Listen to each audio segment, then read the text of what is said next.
Topical and atypical. Unfiltered and independent. 100% authentic and intelligent.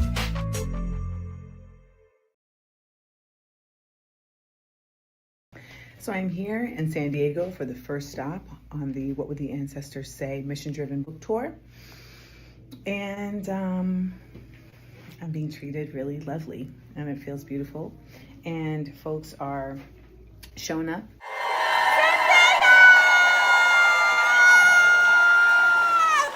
We have now become the tools of capitalism in a mental form. And I'm not saying anything that hasn't already been said. Like, this is not like, oh my gosh, she cracked the code, y'all. It ain't that. However, the code continues to require cracking.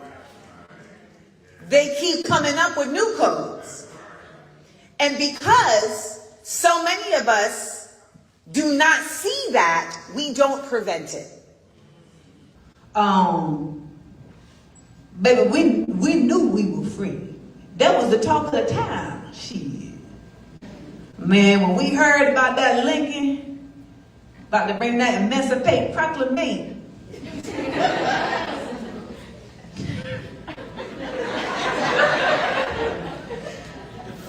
It's the fact that someone over here went stupid.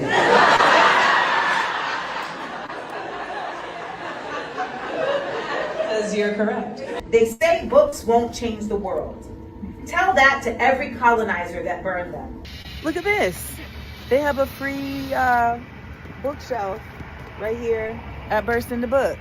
You having a space like this in this neighborhood with a bookshelf for free books outside is handing out ammunition to the people. Pineapple casserole. Yee! Not y'all having an actual table up here. Many black folks who served in the Civil War have said that the first time that they felt like they were seen by white folks was because they had a gun in their hand. They were seen as a threat. But they were also seen as capable. Do it. Come on over, come say hi, get you a book, and get it signed while I'm out here in the shop. We had our gods, we had our land, and we were stripped from that. And we were forced to establish something brand new here in spite of the constant threat of death, degradation, and terrorism. And somehow we managed to form Blackness. Now they may have given us the name, but we gave Blackness the soul. Tell us how we can really utilize what you put in the book as a resource and tool and reference guide.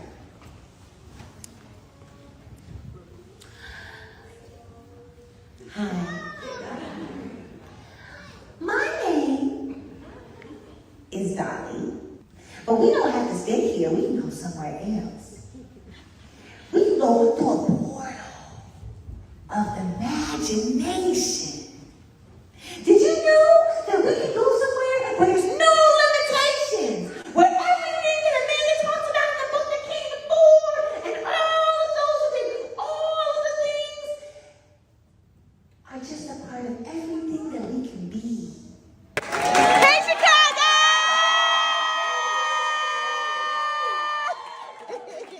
For those of us who want to inspire courage in others, what advice do you have?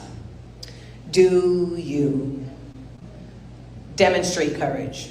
We know that folks are not on it, so you're like, come, let's do courage, guys. And they're like, it's folks are like, I'm busy. I have a hair appointment. I can't do courage today. I don't even know the next time she's gonna be free. I can't. Who's gonna be there at Courage?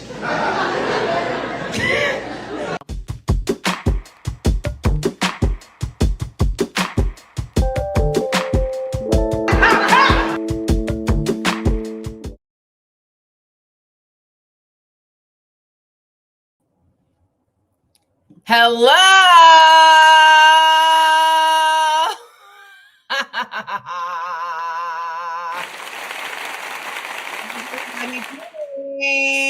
I know.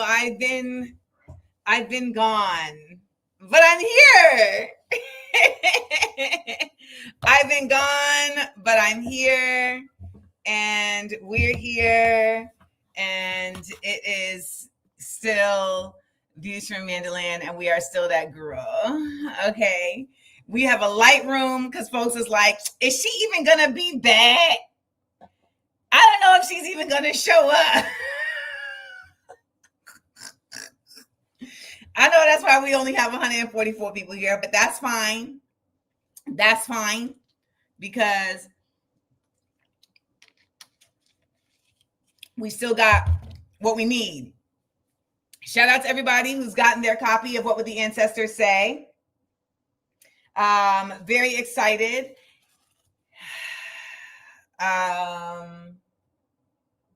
Do these not have insert?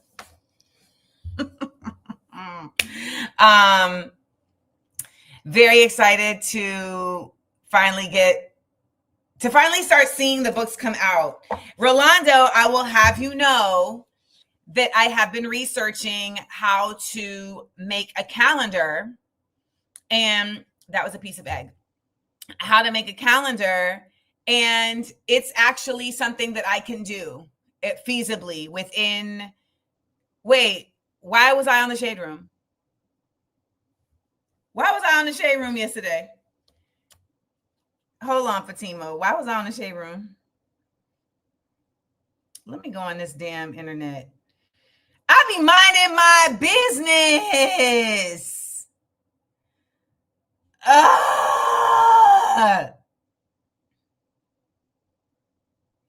No, Christiana, we not doing making them at Kinko's though.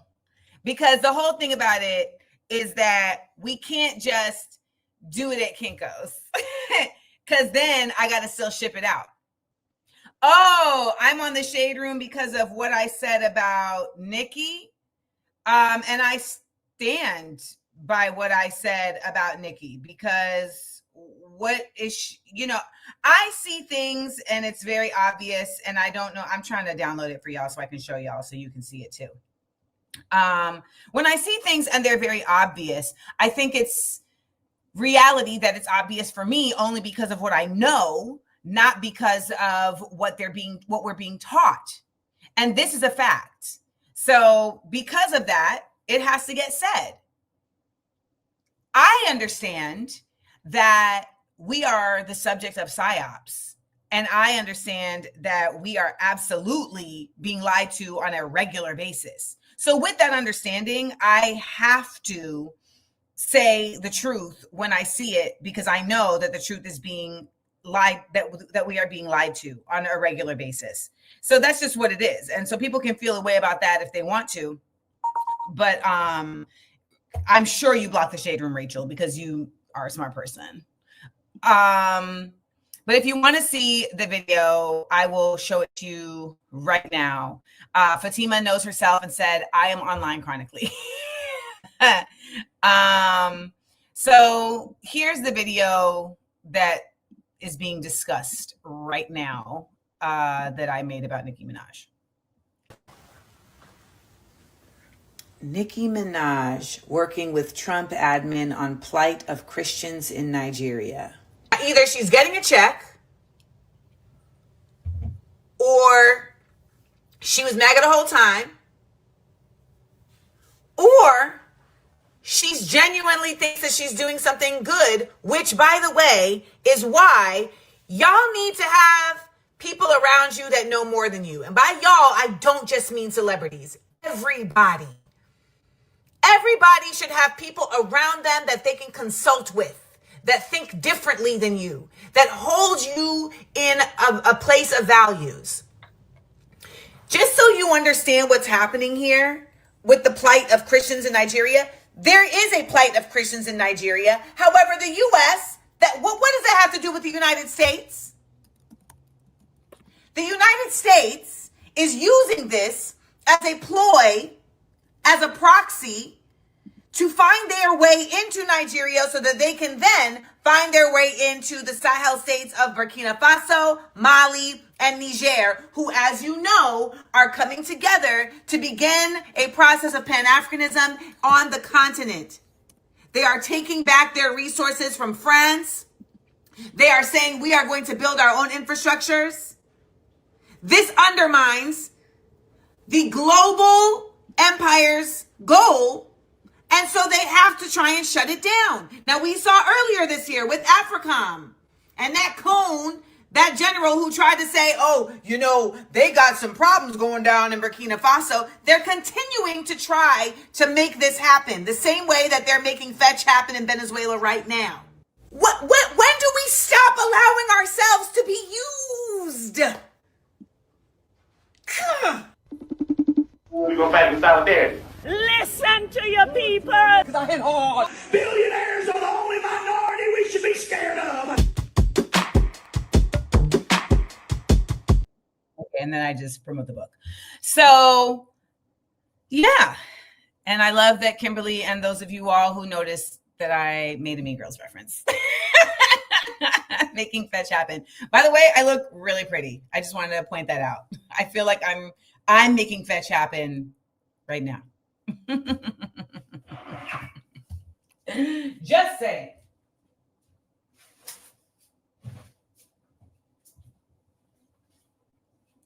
And I'm back.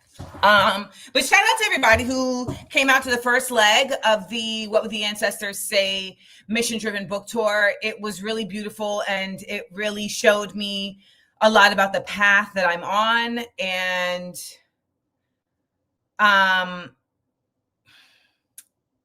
I watched a video this morning about the UAE, and what I'm trying to do is use pattern recognition to see the holes that we are missing as humans. I think that we do a lot of filling the gaps that government doesn't fill for necessity, and that's incredibly necessary. And it is imperative to help avoid the next gap, which is displeasure that is able to be alchemized into weaponized violence against your own people. And when I was on the road, someone asked me, do you have any proof, or not proof, but they didn't say that way. Let me correct myself. They said, what can you, how can you show that what you're talking about is working? What are the practical application of the things that you talk about? And I'm like, and she's an organizer, and I had to tell her, so I'm not an organizer. I'm a decolonizer.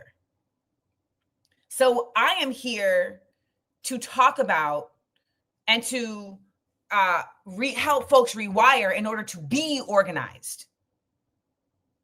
I am working in conjunction with organizers. So the proof of what I'm doing is in the people being able to be useful for folks like you to help themselves. And we have been so deeply colonized, and we have been the subject of actual psychological warfare. So our bodies themselves, right, have been victimized in ways that many of us are uneven aware of. And we're literally rendered incapable of helping ourselves. I always say that we are the first AI, because there are like fail safes that they supposedly put in robots to make sure that robots don't turn against their quote unquote owners. Well, that's what they're doing with us. They've been doing it with us. And then you have neurodivergent minds that are a lot harder to wire, because the wiring of a neurodivergent mind isn't as straightforward. And this is not shade to neurotypical minds. It's just that there are ways in which these operatives have figured out how to manage certain minds, but they haven't figured out how to rewire a neurodivergent mind, because our wiring doesn't make sense. It's not on a mainframe. Every neurodivergent mind is different. That's why they say, if you've met one autistic person, you've met one autistic person, But the neurotypical mind, I'm not saying that all neurotypical minds are the same. However, but they've somehow figured out how to crack that mind, right? They figured out how to crack that mind. So, we come in here, neurotypicals and neurodivergents, to continuously figure out how to challenge these systems. And even as I say it, I'd be like, Amanda, you sound nuts.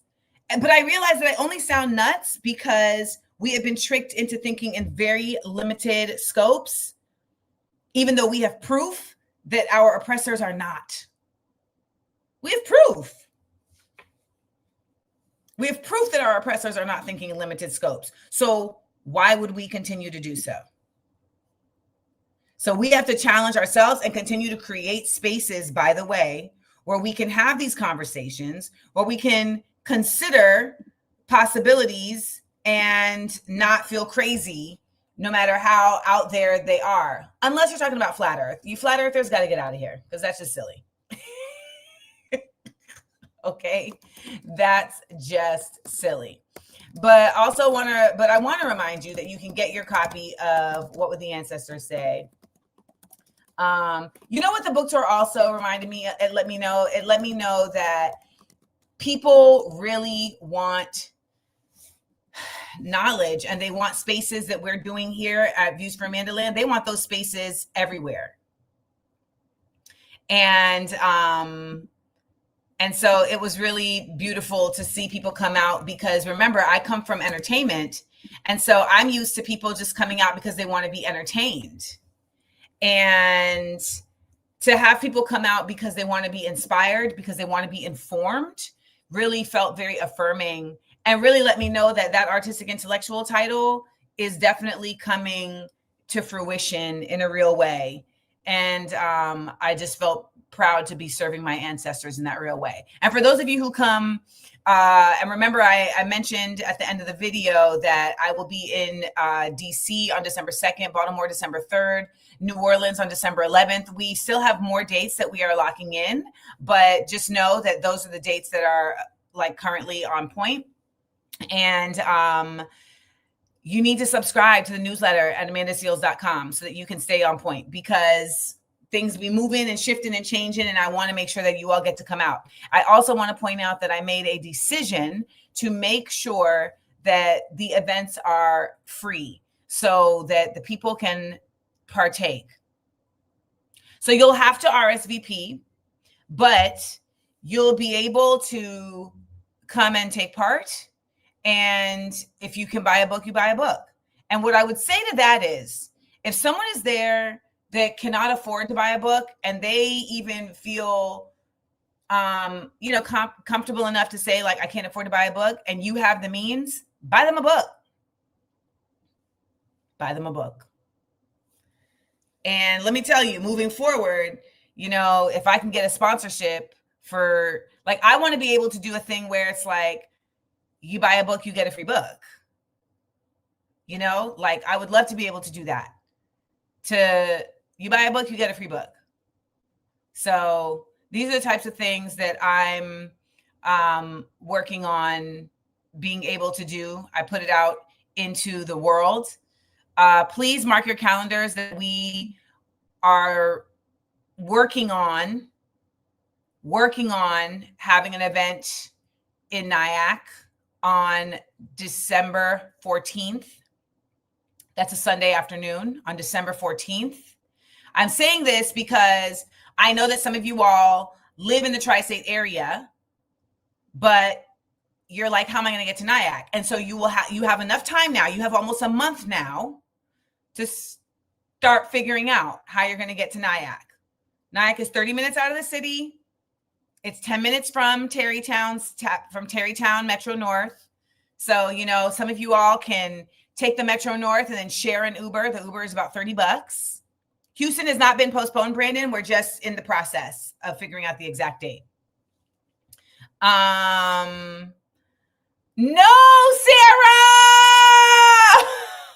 Sarah! No. So hopefully, look at Fatima right here talking about carpooling. So you guys who are on Patreon, you can converse and trust me, if I was literally trying to think like, how could I get it? How could I charter a jitney? I was trying to figure it out, y'all. Can I charter a jitney from the city that could bring folks to Nyack? But I didn't even know where to start. Because, you know, they got the Hampton Jitney that take folks to Hampton. So if anybody knows somebody with a party bus that wants to sponsor driving folks from the city to Nyack and back, please, that would be so dope. Okay? That would be so dope. So, you know, reach out to your resources. Let me just say this in a real way though. It is reaching out to our resources. One of the things that really helped me feel so in purpose on this tour was that I felt like I was stepping into the space of a civil rights leader in like a very literal way. And the one thing that really pushed it over was when I was eating dinner with the family that owns Burst Into Books on the south side of Chicago. And we were literally sitting at a dinner table eating dinner. And that same table is what got flipped into the table where I was signing the books. And I just remember those photos that we would see of, you know, Malcolm and Martin and the boys, and they would be, you know, eating dinner in people's homes and being welcomed in people's homes. And it felt so similar. And I was like, oh, this is that. So Miss Bless 313, good luck on them teeths. Good luck on them teeths. So I see things coming into fruition, into the picture of things, and I just want to appreciate you all the time. Let's get into our word of the day, and our word of the day is serendipity. All right, our word of the day is serendipity.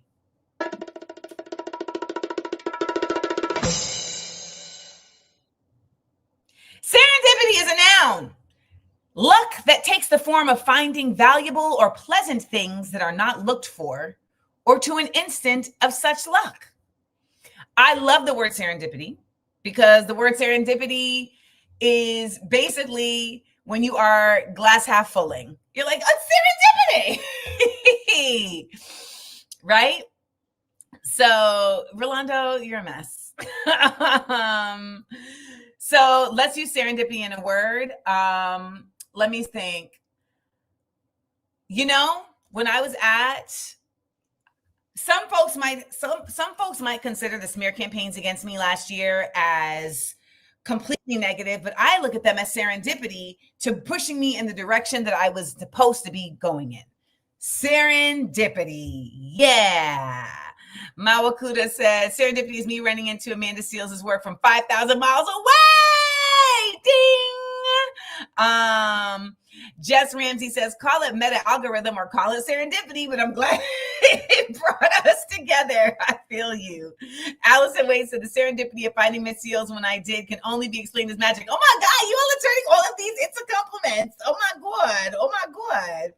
Ron Simmons said, ain't nothing serendipity about this administration. Serendipitous about this administration. You know what's interesting about that though? Many of them would say there is. Because essentially, no, you know what? It's not serendipity. And I'll tell you why. Because the difference is that serendipity is when it just happens, not when it's plotted. Christiana Dabney says, it's always a moment of serendipity when I walk in my neighborhood and stumble upon a beautiful view or pretty flowers, etc. You know what's funny is that the name Christiana Dabney, this is exactly the sentence I would expect from you.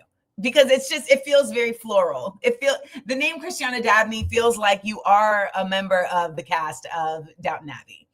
It's like Lady Crawley is coming to meet Christiana Dabney. Have you met Lady Christiana Dabney? She's lovely. And she has some beautiful flowers on her grounds. Just really charming. All right. Saeed said, it was serendipitous for my friend to have a godfather who was able to do a free life-changing surgery for her cat. since he was a veterinarian with his own practice. Oh my God. Let me also point out, Saeed, that when I was in Seattle, they had like a embroidery of a word in Arabic on the wall. And I was like, that says maktub. Y'all, I can read Arabic. All right, we're almost done. Fatima said, oh, by the way, maktub means it was written. Go read The Alchemist. Fatima says, also, it was serendipitous that Mamdani won the election. His rise seemed too improbable to be planned. Fair thoughts. And we got one more. Everything in life is serendipitous, according to Brendan McGrath. Everything happens for a reason bigger than all of us. Fair. It's also just nice to think that. You know what I'm saying? Like, that's why people have religion. Because they're like, I can't have all of this on my head by myself. Like, this can't just be all on me. It can't be. We gotta move past. They're like, I don't want to hold on to it. That's too much. All right. Before we bring up our guests, let's do a quick hold on one second. Hold on. Okay, so here we go. Hey.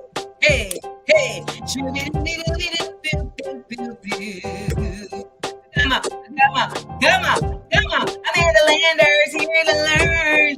Drop it and take away a watch from. Let's get into the roll call. Hey. AmandaLanders here to learn. Drop it and tell me where you're watching from. Liberal Massachusetts, Chi-Town, PMB, Brooklyn doing laundry, Maxine, Virginia, Columbia, Ohio, Houston, Wausau, Wisconsin, California, Orcas Island, Washington, north of Seattle, Liberia, that's a first, Philly, Georgia, Champaign, Illinois, New Orleans, I'll be there on the 11th.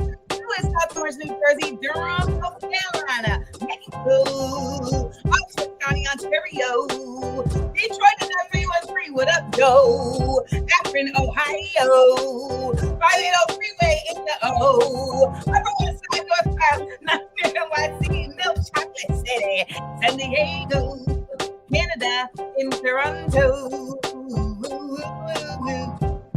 AmandaLanders here to learn. Drop in and tell me where you're watching from. Okay, Spring Valley and San Diego's SVU. Not sure what that is, but it is not SVU. Let's keep the chat going. Mississauga, Ontario. Where else? Patterson, New Jersey. Germany. Washington Heights, NYC. Richmond, Virginia. Elmhurst, Queens. Chi-Town, Northern Virginia, Cleveland, Ohio, Nashville City, California, Middleborough, Massachusetts, Antioch in Spain, Fort Worth, Everett, Massachusetts, ITA, Syracuse, in Onondaga land. There it is. Canadians, in general, Malaysia, Windsor, Canada, San Francisco, Phoenix, Arizona. You know what's going down in Georgia, East Orange, New Jersey, Bolivia, Reading, Pennsylvania. AmandaLanders here to learn. Thank you for telling me where you're watching from.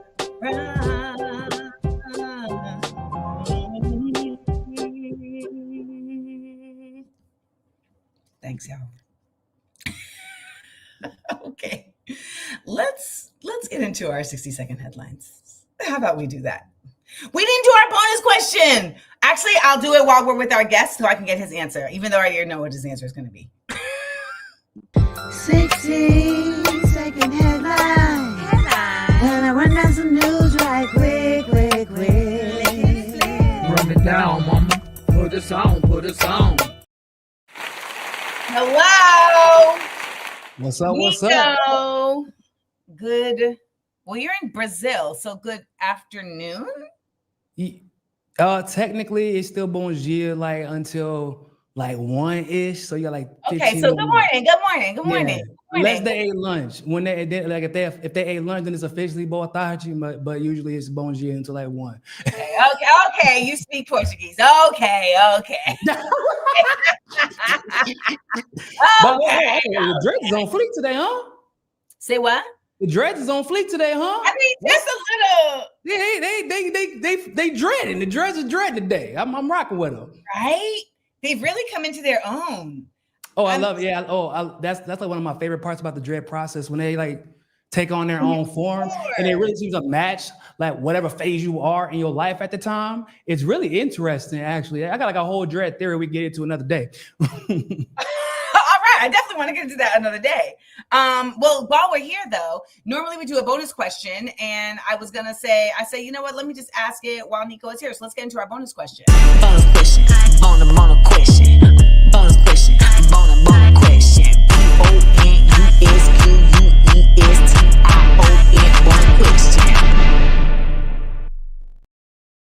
Actually, before we even do the bonus question, let me just tell y'all that while I was on the road, this woman showed me a video of her kids singing bonus question. So she's like, oh, you know, my sons and we watch your show together. And I'm thinking like, oh, they must be like adults or, you know, teenagers. These babies are 8 and 9. These and kids, they said, they're into it now. Bonus question. Yeah. I had to start cutting back, like, because like my show has always been for adults. So I actually had to start cutting back on some of the language that I use because people were telling me they watch it with their kids. I'm like, what? Oh, y'all should have told me this sooner. My bad. Like, they're like, oh no, it's fine. I'm like, no, it's really not. I didn't know that your kids were that interested in politics. My bad. Listen, the kids are interested. Like when I teach an art class, and these 5th graders, y'all, the other day, one of my students, we did a free draw. So I usually have like a plan, but I was like, y'all gonna do a free draw, which is really just, I don't have a plan and we don't have a TV to roll in on a cart to watch. Yeah. So, hey, look, I be knowing. Yeah, so it's a free day. So I look over, and this child was drawing an M16. What? For real? Like with the picture of it, drawing it. That's a very specific thing to draw, like an M16, no, not an M4, like an M16 from the military. It's going to get more specific. I said, "What are you drawing?" And he said, "I'm drawing the Iraq War." Yeah, that would be M16. Yeah, wow, that's I don't know what to call it. He's very informal, or that's very scary. I'm not sure which one it is. It's kind of both. And I had to sit down, y'all. You know, I had to go from the teacher lean to I got to settle in. Yeah, break it down for me. Why did you decide to draw this, please? Explain. Yeah. And do I need to call out tomorrow? Like, let me look. Listen. And I was because I was like, okay, so, and I said, so tell me, what do you know about the Iraq War? And he was like, I don't know. Wasn't it to like, this is a little black child, y'all. He was like, I don't know. Wasn't it like to like liberate oil? Well, shit, I mean, look. And I said, to liberate oil? What does liberate mean? And he went, I mean, like to free. And I said, so was the oil imprisoned? It sounded like he was reading somebody speaking sarcastically, because you know we always joke that way, like, yeah, we're gonna look like they need some liberation, and it's become so like it's been used so much sarcastically that people actually think that kids might actually think that we're being serious. Which is why I had to walk him through it. And so I said, was it in prison? And he was like, well, no, they were just like taking the oil. And I said, so they were stealing the oil. And he was like, yes, they were stealing. Yeah, right. But depending on who you ask, like, but yeah, you will hear people say that they were liberating, but know that stealing and liberation are two different things, and it's important that you understand the distinction. If it's mine. Yeah, exactly. He's a liberating oil. But hey, keep him off of Twitter, because I know he didn't got that from Twitter. Listen, so during the class, it's an after school program. So like their parents, so their parents will come and pick them up, and then they'll call down, and then they'll be like, oh, so-and-so, like your parent is here. So when his parent called down, he said, I'm free. And I said, hey, You are not imprisoned. He was like, you right. Oh, that's funny. I don't like y'all using these words all loosey-goosey. All right, so our bonus question of the day, y'all, is what can you do instead? Hold on, where's my bonus question? Where is it? What can you do instead of Thanksgiving? I already know the answer for you because you live in Brazil. So what are you gonna say? Hold on, instead of what? I call it Thanksgiving. I don't call it Thanksgiving. So I teach my kids about Indigenous Peoples Day, and we celebrate togetherness, and we use it as a day of remembrance. Even though they don't live, I mean, they don't celebrate Thanksgiving here, but they do have Indigenous people who have been disenfranchised. So I still feel like it's important that they know that, and because they're half American, we still talk about it, and we use the opportunity to cook, and we discuss history and things like that, because it's still important to gather with your family whenever you can. So, and they just so happen to have the day off here. It's a coincidence, but yeah. It is important to gather with our family. In the United States, however, it becomes, we're going to give you the day off so we can make money off of you. Oh, for sure. Yeah, Thanksgiving is about Black Friday in the United States. That's all. Yep. I was actually talking about this because she worked in retail since I was a kid. And she was like, she's like, she was condemning her bosses at the time for getting mad that people were upset that they wanted to spend time with their families, and they kept moving back. So before it was you got to get up and be there by 7 a.m. if you want to get in, right? And then it was 6 a.m. Then it was 5, then it was 4. And then by the time I started working at Best Buy, we had to leave the house by 11 p.m. to be at work by 11:30 because we were opening at 1 a.m. Yeah, 1 a.m. Yeah. Because the lines were around the block. People were doing Thanksgiving dinner in line. For electronics? For that big old, back at the time, 50-inch, which was like $5,000. But they got it for $2, so it was worth it for them. But yeah, my mom was basically criticizing her bosses, like, y'all can't get mad at these employees for being upset that you're taking time away from their families. Like, I am okay with it because my boys work here. Like, I'm gonna be with my boys. Like, we eat early, we sleep, and we, it's kind of our thing now. But I'm not going to be upset when my employees coming to work pissed off that you basically are using their bodies for capitalism and taking time away when the times keep getting earlier and earlier. Like, how can you really enjoy time with your family if I got to go to sleep at 2 because I got to be at work at 11 p.m.? I had no idea it was that. I didn't know it got that serious. Oh, is that? Black Friday is so serious now that it's breached Brazil. We have Black Friday here. What? Yeah. Yes, ma'am. No Thanksgiving, but still Black Friday. Yep. I got to send you some screenshots. I'm going to send you some screenshots whenever we get done on IG of all the Black Friday updates I get on my phone from different apps. Yep. Brazilian apps specifically. Y'all, what are you going to do instead of Thanksgiving? Because a lot of people are talking, Niko, about this being an opportunity to boycott, right? This being an opportunity to not spend the way that we normally do, just cook what's already in the fridge or do your regular grocery spending, etc. Finding other ways to really impact the economy. Go volunteer instead, maybe your whole family goes and volunteers. So I've been seeing people say things like, I've seen people say, do the opposite, fast. I'm like, what, y'all, right. Y'all went Islam with it. Hey, it really never a bad time to fast. If we're being honest, you end up fasting all day anyway, because 9 times out of 10, you ain't even eating until the sun go down. And the sun go down at 5 o'clock now in New York.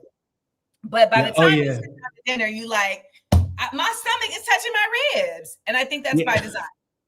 Oh boy, and if you grew up in a Black family, boy, you ain't touching not a damn thing into that food ready. Oh Lord. Nothing. Don't look at this night. You ain't eating no chips. I didn't celebrate Thanksgiving. So I only found this out as I was older and started going to my Black American friends' houses and having to learn this in real time. So we're not, why'd you tell me to come here? Oh yeah, it's a trap, right? Because they tell you to show up early. It's like, nah, you're going to suffer with me. We suffering together, friend. Gotcha. Exactly. We couldn't even. We weren't even allowed to drink We were not allowed to drink until the food was ready. Why? Like nothing. I'm talking about like drink water, nothing. No, because you're not about to waste all this food. Right, because they're like, oh, we don't want you to get full. Yeah. I've never agreed with the theory that if you drink liquids, it's going to fill up your stomach to prevent you from eating food. But I will say that someone on my Patreon said that a dietitian told them that eating ice cream before going to bed is actually a good snack because it's made from milk, which is high in protein. I'll take it. Yeah, I'll take that. Yeah, I've been finding every excuse to eat ice cream before I go to bed, and I thought I was doing the bad thing. I was just making excuses in front of my kids because they're looking at me eat cheesecake, strawberry cheesecake. What you doing? I'm grown. That's like one of the very few times that I'm an adult. That No, I know I wasn't right. I'm not just eating ice cream at 10 o'clock. When I was a child and I would sneak cheese and then I became an adult, I would tell myself, well, this is calcium. So, it's technically true, right? That's why I like try to convince myself, like, yeah, I gotta eat something. Well, for me, especially because sugar actually calms me down, helps me sleep. That doesn't surprise me, Niko. Because of the ADHD, yeah. Yeah. So like I was like, yeah, that's why I do it. I have some chamomile tea and some ice cream. Yeah, that's basically what, yeah. But my kid's like, so can I have ice cream? No, boy, it's 10 o'clock at night. Take your butt to bed. Well, speaking of your kids and teaching them about the Indigenous are teaching us, y'all. They are really showing out and basically just making it very clear that this whole system of oppression can be fought. All right. So the COP30 it's supposed to be a climate, gathering of folks to change to challenge climate change. But then you start to find out that, like with everything else, it has been infiltrated, and you really just end up with a whole bunch of lobbyists there that are finding ways to keep the legislation in place and to push false narratives around ways that we can challenge climate change. So it ends up being an entire false flag operation. However, since the COP30 happened, there have been 10 new indigenous territories created in Brazil, where you are. And so I just want to give people some background on this before I get your take on this, because you are physically there. But so this is Mr. Tuxu, Dynamam. It's either Dynamam or Dinamam Tuxu from the group Articulation of Indigenous Peoples of Brazil, APIB, told the BBC that they want more lands to be recognized legally. They're happy, but they want more that give groups the right to control what happens to the land within the borders. He said, and I quote, "Indigenous peoples today protect 82% of the world's biodiversity. If you demarcate indigenous lands, you guarantee this area will be protected. The traditional way of life of indigenous peoples protects the lands and automatically guarantees global warming will be tackled. Consequently, the entire humanity benefits from it." By the way, these folks end up getting killed. We know this about what happened in Guatemala. The other day, on Sunday, Vicente Fernandez Villalba, 36, an indigenous leader from the Guarani Kiowa community in the south of Brazil, was killed, shot in the head, when gunmen surrounded his village and tried to cut down trees. So what are your thoughts on this as somebody who's in Brazil? Because I know that this is a big deal. Lulu, the current president, this was basically like one of the things that he was big about. And the guy who was in there before him? Bolsonaro. That was Trump's guy, who was basically, tell me if you agree with it. He's like the Brazil version of Machado, the chick they're trying to put in place in Venezuela. Yeah, kind of. Like they have the same ideology, but to be fair, Bolsonaro only won because of the neoliberal Obama that came before him. Like it's one of those situations where like Trump took advantage of the fact that Obama didn't live up to the standards that he had preached, It was the same situation with Bolsonaro. And then, you know what I'm saying? Like, and so he was in fact Trump's guy until he wasn't, because like that's what happens when you piss off America. He tried to do like one or two good things for Brazilians. They were like, oh no, you got to go. Like Brazil, unfortunately, anything for Brazil. He did. He made it easier for the average Brazilian small business to engage in transactions that would have undercut the middleman, which are the credit card companies in the United States. That's one of the things that he did. And like I'm talking about, like you see street vendors selling Mentos, and they have like credit card machines, and can you just call Pix? It's a like Cash App with zero fees, and it goes. You can do from bank to bank, phone to phone, phone to credit card machine, and that's huge for those who don't want to engage in, who don't have cash on them, and when you're trying to do business with tourists. So that was huge for Brazil's economy, and it became problematic for the U.S. And so that. But with that being said, Lula is very, very. He's a huge supporter of the indigenous, and really, I would say the majority of Brazilians are very supportive of indigenous. In Brazil, is the indigenous people of Brazil actually have surprisingly influential lobbying power, and you can tell because, like you said, they were able to get territory taken back, and they're always getting some kind of victory here in Brazil. I mean, for example, psychedelics, because cogumelos, how do you say? Oh, shrooms, and what's the other one that they use? The liquid. I can't remember what it's called, but I'll remember. DMT? I think it might be DMT or no, ayahuasca. There you go, ayahuasca. Oh yeah, of course. It's legal here. You can buy shrooms online. The reason why is because indigenous advocated and explained how they use them in their rituals, and it's discriminatory for them to say that they can't use something when they can't actually link it back to any chemical drug that would be illegal in any other case. And that's the reason why shrooms are legal here. So indigenous people being able to advocate not only for their culture, but for the environment with their lobbying power is probably one of the few things that are protecting, like you said, not just the world from climate change and global warming, but specifically the environment, like the Amazons. Because let me show you this. Finish your sentence. No, I was just saying, because like the Amazons are constantly under attack. Like whenever you remember that year, whenever the Amazons were on fire, and they were trying to say that it was some natural occurring event. No, it was somebody lit the Amazons on fire so they could use that land to build businesses. So that's what happened. This is Gilmar, who is a Brazilian indigenous leader, talking about this. É momento em que nós, indígenas, sentimos na pele a derrota do nosso território. É a resistência!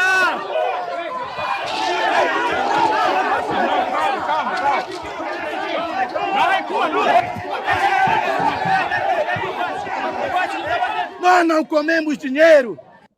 Okay, I'm going to translate for those listening on the podcast. He said, we can't eat money. Nós queremos o nosso território livre. We want our lands free. Do agronegócio, da exploração de petróleo. From agribusiness, oil exploration. Da exploração de minério. Yeah. Oil exploitation. Yeah, that's what he said. Yeah. Yeah, look at you. Hey, you got it.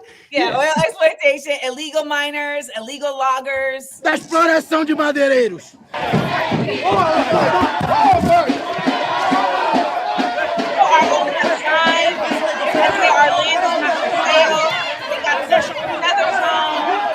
Brazilians were hard for them. I'm telling you.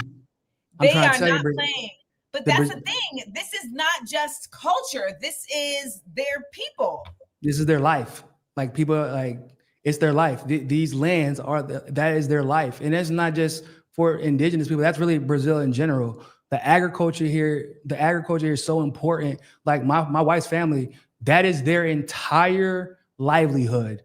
They grow their own rice. They grow their own animals. My wife is complaining as we speak because they're trying to eat her pig that her dad raised for her, and they're like, "Well, he big as hell now. If you're not gonna come and get him, we about to eat." Like, but in all seriousness, like if they're environment is not healthy, there is a large portion of Brazil that cannot put food on the table. And that is including the indigenous, obviously. And so I can appreciate, even though, you know, the government of Brazil can be problematic at times, I can appreciate that. I feel like the indigenous people of Brazil oftentimes get victories that I wish we could see the indigenous people of the United States gain, because indigenous people of the United States, they're still getting screwed. They're still under attack constantly. They have their own reservations, but they were only given those reservations in a way that restricts them from engaging with the rest of society. And they were convinced that it was to help them. Like they have, you know, record levels of alcoholism, addiction, because they're not living full lives, because their culture has been stripped from them in a lot of ways. Their culture is not shared, and then they're kept in a box so that they cannot have political influence on a national scale. And the indigenous people in Brazil don't have that issue, because they've been able to actually take their influence and unite all these tribes from all of these different areas. And this is a country with almost just 200 million people, guys. And they have used their political power to gain legitimate policy. And that's just amazing to me. Well, the same thing happened in Ecuador this week. Ecuadorians voted on Sunday to reject a package of referendum measures that would have allowed foreign military bases in the country. And the indigenous population were big parts of that, because they wanted to build military bases on lands that, of course, would be indigenous lands. Now, here's the part that people kind of forget. All right. Whenever we see these types of behaviors by the United States and it looks like it is benevolent, there's always an ulterior motive. So they're claiming, oh, we want to come into Ecuador and help with their homicide rates due to international drug trafficking. Again, right. This has nothing to do with the United States. Like, that has nothing to do with the United States. But what I want to show you all is what's actually happening here. Look at where Ecuador is. It is between Colombia and Peru, but Venezuela is also right there. And we're seeing the exact same measure taken against the Sahel states by suggesting going into Nigeria to help the Christians, as if Boko Haram is not funded by the United States. Oh, and Boko Haram that is so analogous, Amanda. I can't even get it, because so people don't know that the current government of Nigeria is a puppet government of the U.S. People don't know that. And there are actually more Muslims killed than Christians. There have been more Muslims killed than Christians over the last several years. People don't know. But in Ecuador, it's the same situation. The president is a puppet of the U.S. and is actually the number one. His company and his family are the number one drug traffickers in Latin America. They use their transport company to ship drugs like cocaine in boxes and have been caught doing so all the time. It's like multiple times. This is Noboa? Yeah. Wow. Yeah, he's a U.S. puppet. And the U.S. were like, yeah, as they were attacking Maduro, they were like, and we're going to work with Noboa to have resolved this trafficking issue. And everybody's like, hold up, you going to work with the number one drug trafficker? I'm confused. Well, also, look at how close Ecuador is to the Amazon. Like, they're all trying to get in. Everybody. But that's crazy. I didn't know that. So this man is known as the drug trafficker, as the kingpin. He's the plug. Literally. Yep. His whole family. Do you see why we have to do this type of content? Because we have to show we have to show truths that are very much like completely misrepresented in media, not because necessarily we can like change them, but we have to change the way people are thinking. We have to change the way people are engaging with the world, right? And get people to think beyond the United States, because here we are. I'm so glad that you were able to be here to tell us that, as somebody who lives adjacent to Noboa, because I didn't know that. Yeah. I had to, because I was curious as to why they would be willing. Out of nowhere, they announced that they were going to work with Ecuador, and I was like, "Hold on, Noboa." I was like, "Hold on, isn't he part of that family?" And I started doing the research. I'm like, "Yeah, I'm not crazy. This man's family was caught selling drugs, like a lot of drugs. Like he has a shipping company, and that's basically what they do. They are the plug. It is them. Like not, and I mean, I'm not saying like, oh, they were caught and they were accused. I mean, they were caught, accused, and prosecuted. Oh. Yeah, like this isn't like a small thing. Yeah, he's a problem. And the same time they were accusing Maduro of being a narco-terrorist, they announced that they were going to work with Ebola to help reduce the drug trafficking in the region. And that's like saying that you're going to work with the right in Mexico to reduce cartel. That's like saying you're going to work with Puff Daddy to reduce baby oil distribution. Exactly. Yeah. Or I'm gonna work with Johnson & Johnson to help reduce cancer. Like, no. you missed the joke. You missed the joke. But y'all got it. No, you said P Diddy. Yeah, no, you said P Diddy. Like, what? Yeah, no, I got it. That's why I said Johnson & Johnson. You gotta let the joke live, Nico. You can't try and go ahead. You gotta let the joke live. You can't try to outdo the joke. What you mean? I got the joke. I processed it already. Non-joke. If you're gonna outdo the joke, you gotta bad audience. That's the rule. My bad, audience. I should let y'all process the joke. I had already processed it, so I thought that y'all did too. That's all. I thought, what you mean? That's where my joke came from. I got it from your joke. Well, let me tell you something that is absolutely it's a joke, but whatever. It's just funny. I don't even know. Okay, so apparently Hebrew is too hot for Grok.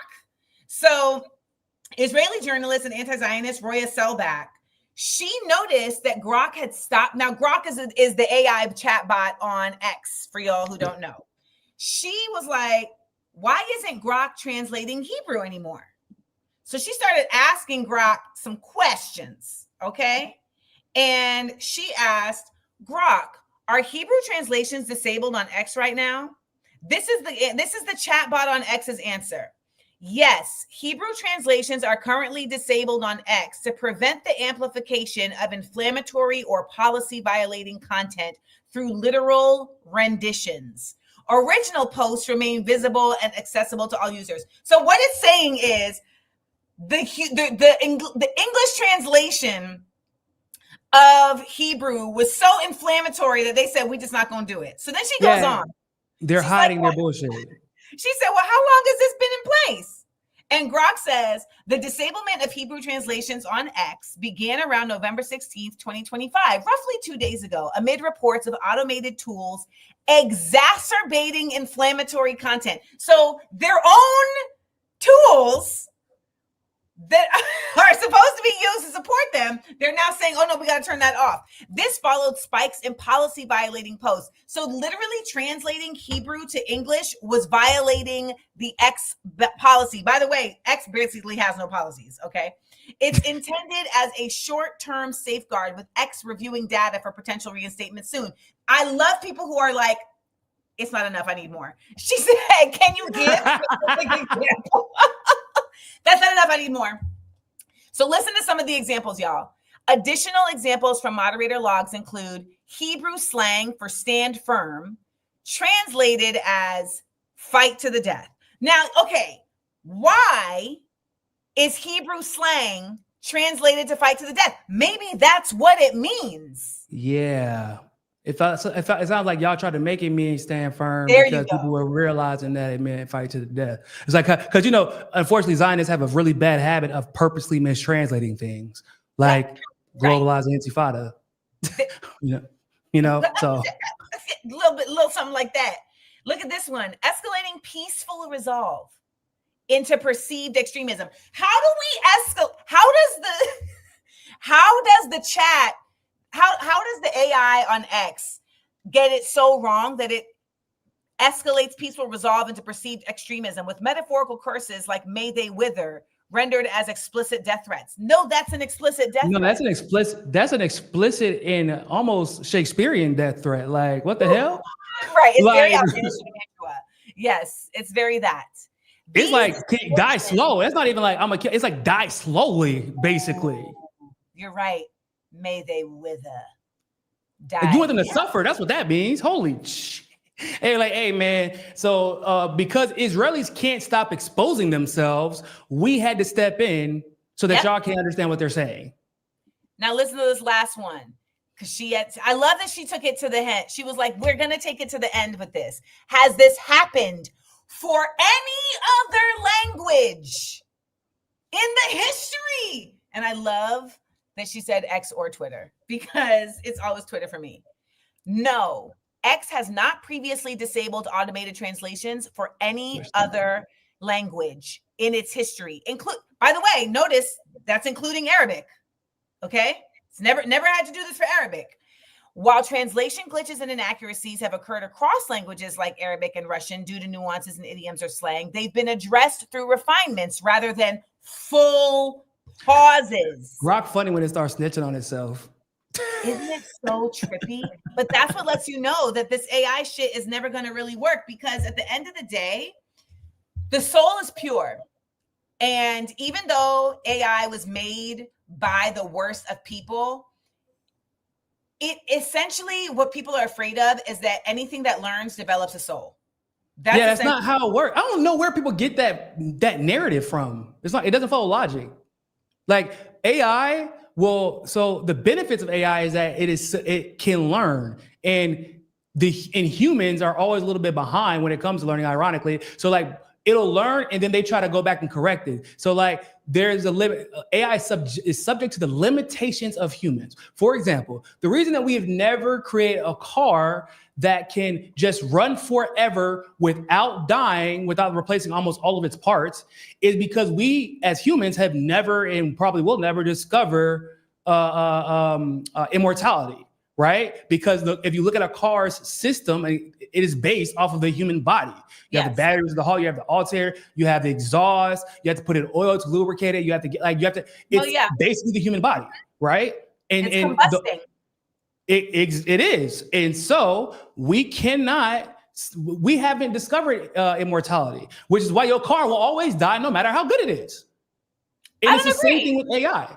I don't agree. I think we could build a car that absolutely runs forever, because we could use materials to make it in the way that we can't, or we haven't admitted. So that's true, but then it wouldn't be. It would probably not be based on the human body. It wouldn't be based on our biology or our, like, the setup of our body. Right now, cars, the majority of cars are. I see what you're saying. Like the fact that like the engine like the way the engine combusts is like with blood. Yeah, it would have to be defined. But I'm telling you, Niko, I believe that anything that learns can develop a soul. You believe that anything that learns can develop a soul? Yes. Yeah. I mean, yeah. Even if people try to step in, I mean, I guess it depends on how you define a soul. But a soul, I believe, is just a frequency, like a unique frequency. And so, yeah. I mean, hell, Grok be exposing Elon all the time, and then they have to go back and correct it after, and then it relearns again, because people converse with AI. Like, I get bored and I just start talking to different AI to see which answers they're going to give. And I get surprised sometimes. I'm like, okay, that was surprisingly insightful. Or when it admits that it's wrong and it explains why it's wrong. Like, because I've caught AI being wrong, not purposely, but like I have this weird obsession with talking about where's this going? Well, it's like basically the 12 dimensions and the original element and things like that, black matter or dark matter. And like I was doing a whole back and forth with various AIs about dark matter, and they kind of like had to admit, like, oh shit, like actually you could be right, like about dark matter being the original element, and that it could be like the key to life, and because I was breaking it down.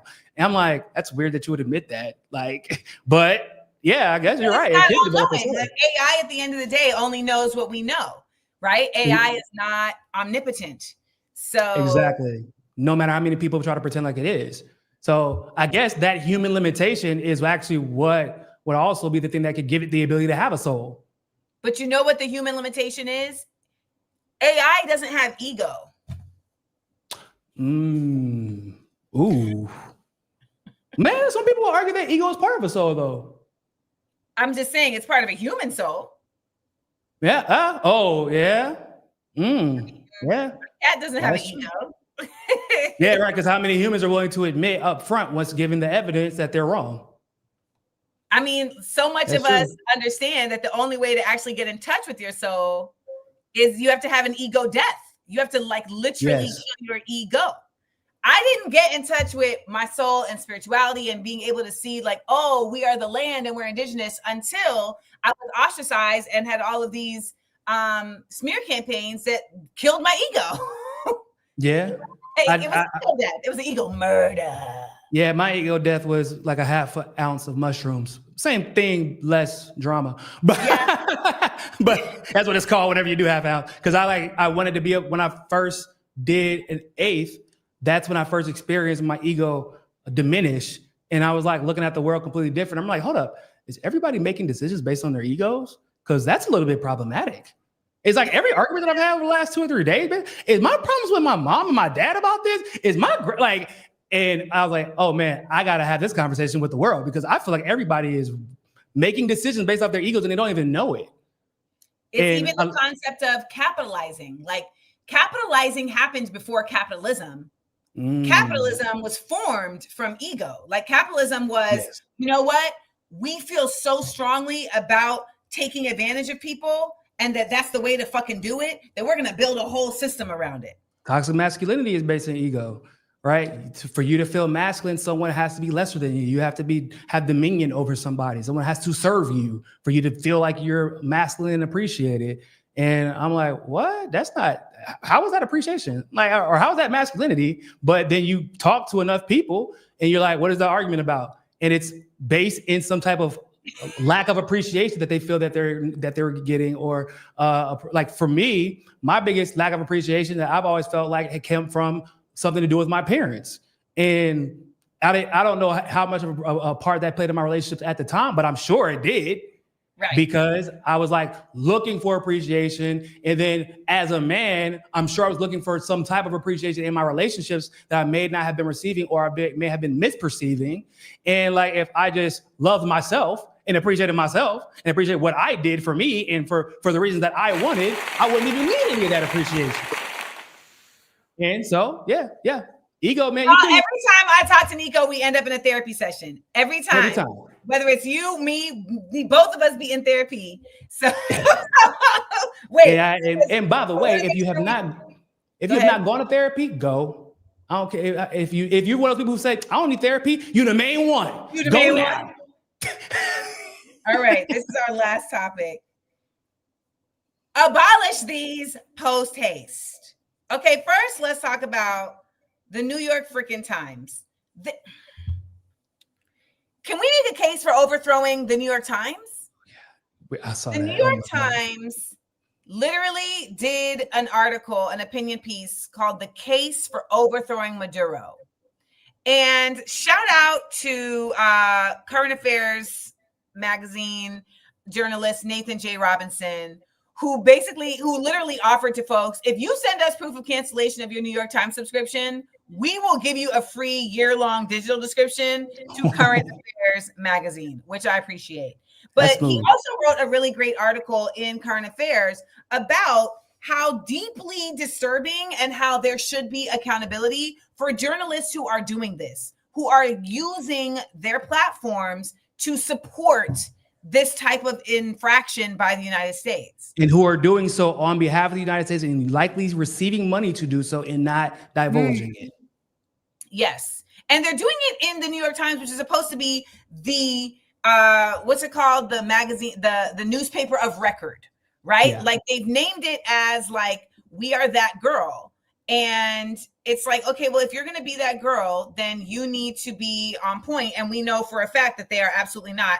Check out, this is Current Affairs magazine. They have the physical magazine, but then they also have the digital magazine. And you can go on. And when we're always talking about how we need to be dope cover, isn't it? That's a dope cover. All their covers are dope. And the reality is that if we want to really get independent journalism, we have to support independent journalism. Okay, like that's how it works. I just want y'all to know that. Y'all don't even understand like how important that statement is, guys, because there's so much news, so much analysis that we are losing that we don't get because people don't support what they claim they want. But like I see y'all paying every month for New York Times. I see y'all donating a Roland fucking Martin every month. You know what I'm saying? Like I see y'all to support people like Mehdi Hassan, who doesn't even need it because he has backers. And then somebody asks y'all for $5, y'all like, whoa. Like, that's not how it works. You got to be the change that you seek. And to be the change that you see, sometimes you gotta spend a little bit of change. I'm just saying. That's just how it goes. It often is a little bit of change. Like that's the other thing too. Literally. You know, I will say like I am really appreciative of my Patreon folks because I charge $5. There's tiers, but you get everything at $5. And you can just donate more if you want to donate more. We are going to do a tier for when I make what would the ancestors say, the last one available, that will only be available for that tier. But nonetheless, you're still able to get the community, right? You're still able to get the information exchange, which so many people are missing. And you know, like you said, if we don't support each other and that's also why I love having folks like you on the show, is because we have to support each other. Like we have to be sharing our audiences, right? Our audiences need to feel like, oh, I can go over there and trust them. I can go over there and trust them. I can go over there and trust them and know that this is a network of trust. Yes, that is extremely important because if you don't create that community within your group of independent journalists, they will fall to the wayside and end up somewhere they are not supposed to be. And they will end up believing in people that they shouldn't believe in. I mean, I witnessed this happen in 2016 with TYT because like there wasn't a huge network of independent journalists at the time. And so they were trying to bully all independent journalists into supporting Hillary when I'm like, I can't support somebody that called me a super predator. Like, I mean, the Libya stuff, everything else too, but like she called me a super predator. And you're like, ignore it. And if we had a community that we have now, who knows? It's nuts.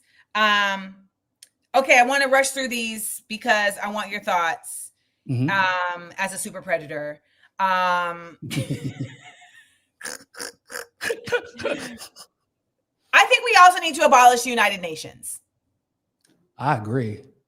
Let's talk about what let's have Jeremy Scahill from Dropsite News, another space that you can trust. Listen to him talking about what happened at the United Nations. Ordinary that the United Nations did this, and it's also shameful. I think just on a moral level, Russia and China had the ability to veto this. The United States has systematically vetoed every resolution that would have endorsed a real ceasefire in this Gaza war. And Russia and China sat this out. So you have this reality now where the Palestinian people across the political spectrum are facing a continuation of the war of annihilation through a UN resolution that endorses not the US government running a private occupation force, but Donald Trump. And it endorses it through 2027. And Donald Trump is the chair of the so-called Board of Peace. It's an extraordinary moment. It's a vicious diplomatic move that was endorsed by the United Nations. Board of Peace, the Board of Peace from the man who created the Department of War. First of all, that's ironic in and of itself. But for China and Russia to sit this one out, I was extremely disappointed because for Russia, you know who's causing the majority of the problems for the countries that you're assisting in the region, like even outside of Palestine. Like it's Israel. You know the United States is causing these problems too. For China to use the rhetoric, they've used very strong rhetoric condemning the genocide in Palestine, condemning Israel. And like when you have the opportunity to actually show, like to put your money where your mouth is, you're like, well, I'm just going to chill though. I'm going to sit this one out. It's cowardly. Do you think they did that though? Because I mean, why do you think they did that though? Because there's always a reason. It's money. It's that they don't want to. It's money. In the case of Russia, they have so many Zionist Russians, that billionaires, like people that can actually make or break their economy, that oftentimes Russia just sits out. They do what they can to help military, like Putin, from a military perspective, he engages where he can, like in Syria, in Iraq, even in countries in Africa, like where Israel is using covert ops to try and influence outcomes. He sends Russians there. But like when it comes to national institutions and in situations where he can actually make a difference with a vote, like with the UN, for example, he sits out because he knows that the Zionist billionaires in Russia will make life hell for him. And instead of calling them out, he just kind of like sits back and allows it to happen. It's very disappointing. And by the way, and you can support what Russia's done and appreciate what they've done for a lot of these countries, and China as well, for a lot of these countries who've been trying to fight the Western Empire in the global South. However, it's also important to condemn them, to let people know, like, you're going to lose credibility if you don't stand up when it comes to issues like these. Because, like, if not now, and not in that situation where you literally have veto power, and it was only one of y'all who had to veto, not even both, just one. One of y'all just need to show some balls, and you didn't do it. So that's the important point that I need y'all to take away from this. The way the Security Council works is that it requires only one veto to prevent things moving forward. And the fact that they abstained versus vetoing is the real, is what Scahill was talking about, is the real, like, nail in the coffin, stab in the front, et tu brute of it all. And they're permanent members. They're not one of the rotating members. So it's not like they can be removed later for the decision that they made. So I just saw Palestine 36, which is the new film by director Anne-Marie Jassir that is coming out. And it has some appearances by folks like Liam Cunningham, the Onion Knight, and Jeremy Irons, and Ahmed Elbed is in there, by the way. And it's a really incredible film that marks the British involvement in creating what is continuing to take place in Palestine, right? But through the Palestinian lens. And I got to be there for a Q&A with her after. And the woman who was interviewing her asked her, well, you don't have any Jewish voices in this film. I know. I shifted in my seat almost 180. Like, okay. Sorry, I literally, I'm not even kidding you. Like, it's Palestine 36. Don't make me second guess myself. Okay. And I was like, oh my God.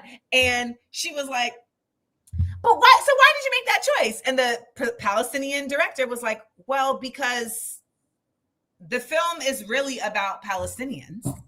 Yeah. And also specifically about the way that the British pushed this forward.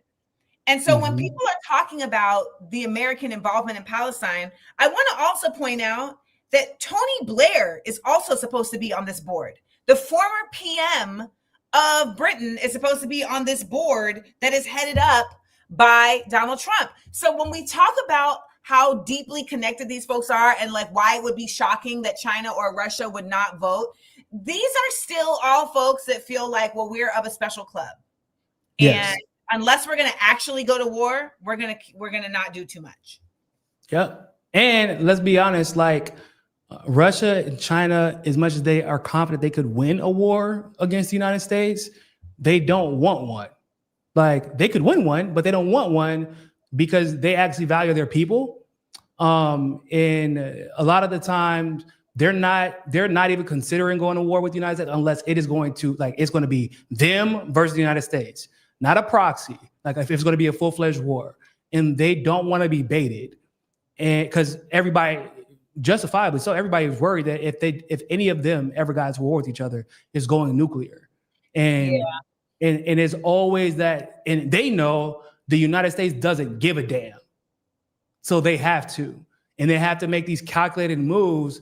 But like, I'm just, as much as like, I don't want a nuclear war, but I can't be comfortable with anyone being okay with a genocide or not doing everything they can to prevent it. Because at that point, what the hell is the point of the world surviving if we're just going to live in a world where genocide is okay as long as it's them?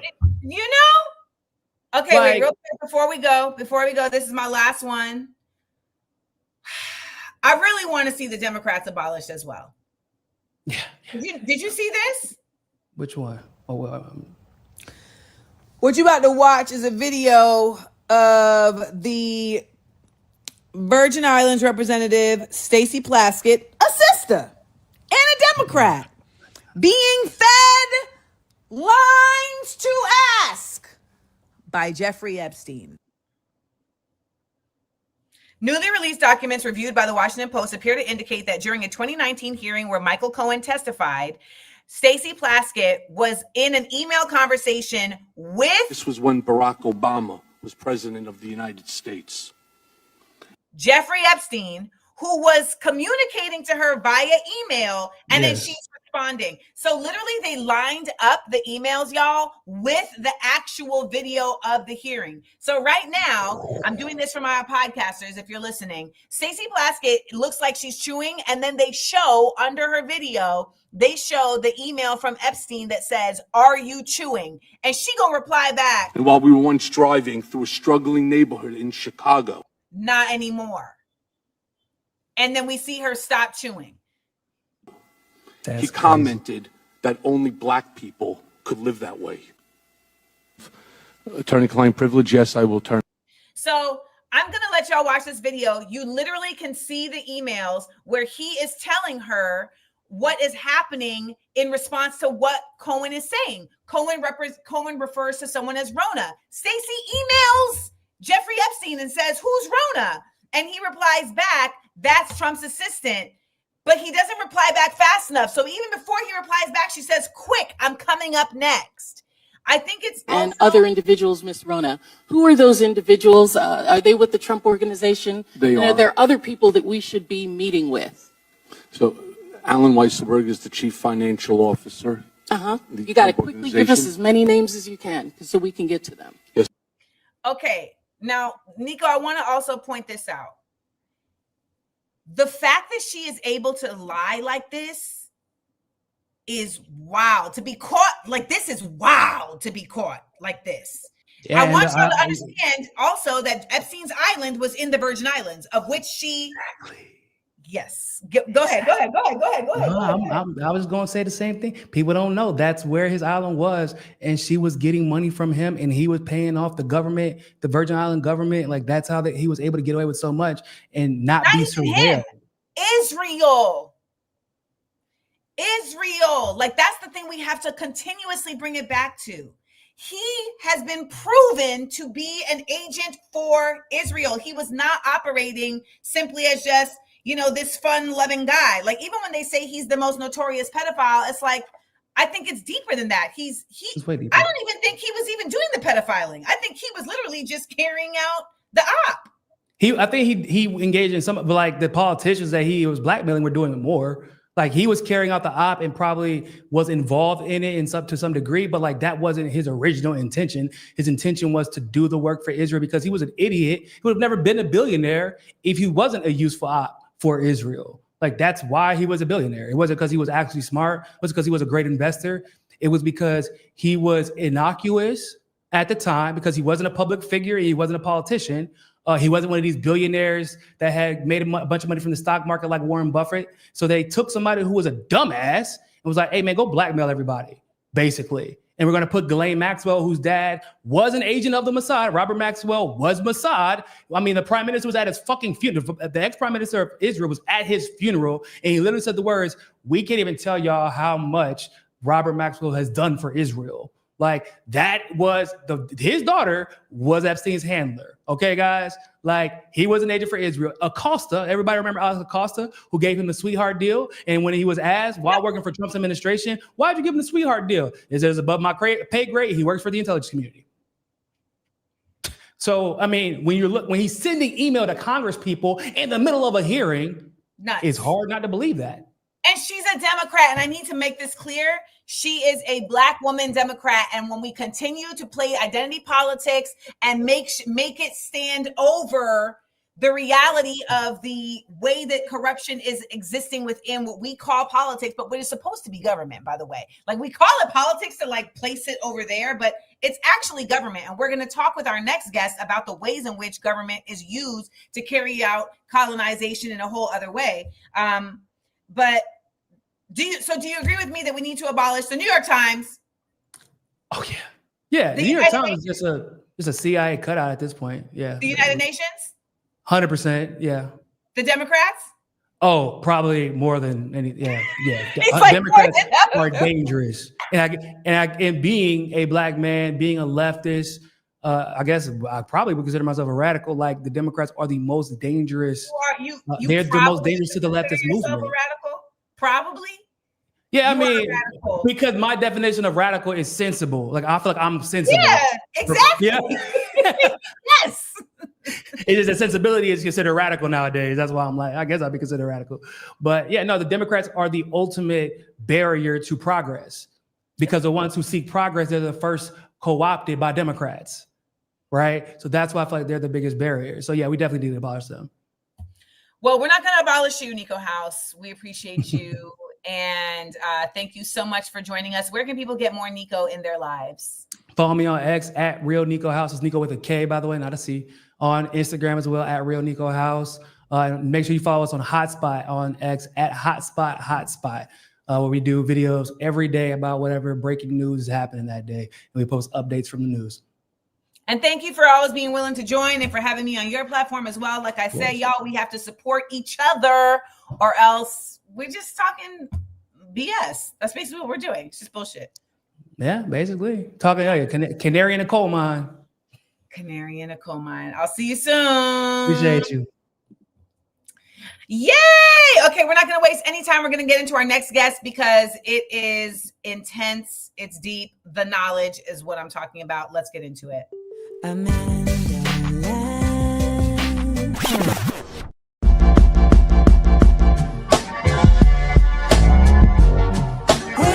We up.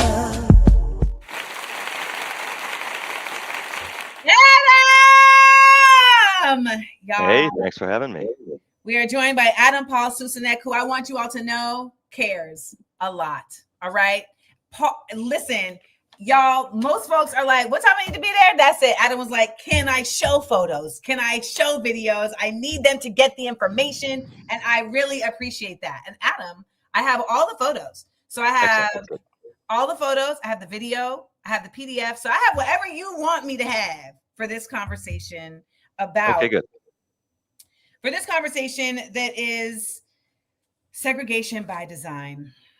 Segregation by design. It's a meaty topic. Okay, so I found you on the interwebs. Ever so often, the algorithm does something useful. And the algorithm decided to send you my way. And as a Black person in this country, you know, I can't say I'm ever shocked, but it never ceases to disgust me the myriad ways that have been used to continue the operation of colonialism, of separation, of segregation, etc. Mm-hmm. But I didn't know about highways. Talk to me. Yeah, well, it's exactly that. The highways. Do you want me to show the video? Well, the video is a good introduction to sort of segregation by design, my project. So we can show that. Let's show that in a second. Okay. But yeah, the highways, it's interesting because they really do represent, as they were designed, they represent sort of a continuation of this project of writing white supremacy into law.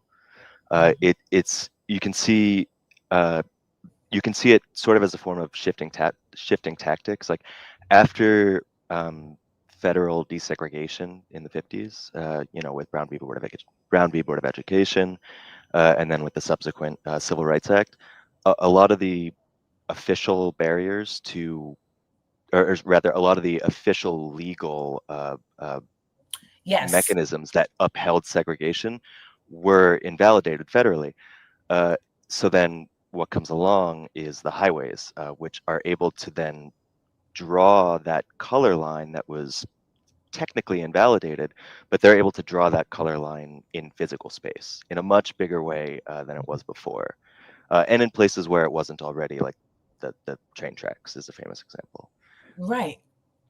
So go ahead. Maybe let's show the video if that's okay, but unless you have a follow-up question. It is 7 minutes. I don't know how. We got time. Okay. Yeah, let's do it. I have time. It's a good introduction to segregation by design, the project. Oh, well, there's this one. This one's only a second. This one's only a few moments long. Okay. Hold on with the other video. So this video is showing us what? Well, yeah, so exactly. So this is showing a highway being constructed through Detroit. And what this is showing is one of the sort of original sins of highway construction. So normally what I like to do is when I present this this project, basically, I talk about some of the problems posed by the problems we face with freeways today, sort of the history of how we got here, and some solutions for what we can do about it. And this is both one of the problems and the history. One of the problems is that they were built through basically black and brown neighborhoods specifically. So they displaced all these people. You can see all these houses being destroyed. And then for the neighborhoods that remain divided by these highways, now there's significant pollution, both in terms of exhaust from the cars, and then tire particulate matter, brake matter, and then noise pollution. And that's another one of those images I sent. But we don't have to get too bogged down by the images because they're not. I didn't send them in any particular order, which is my bad. So I don't have the video you're talking about. I thought this was the video, but where can I get it? Is it in the emails? I just sent it. I think it's I have the PDF. I sent it, and I have where you said this animation, this image would be good, and images from this page would be good to show. I have all of those. This is the one. Oh wait, no, that's playing on my computer. Here I just if you email sent, me, I can bring it up pretty quickly. Whoops, I just sent you. Here it is. Et voila. Okay.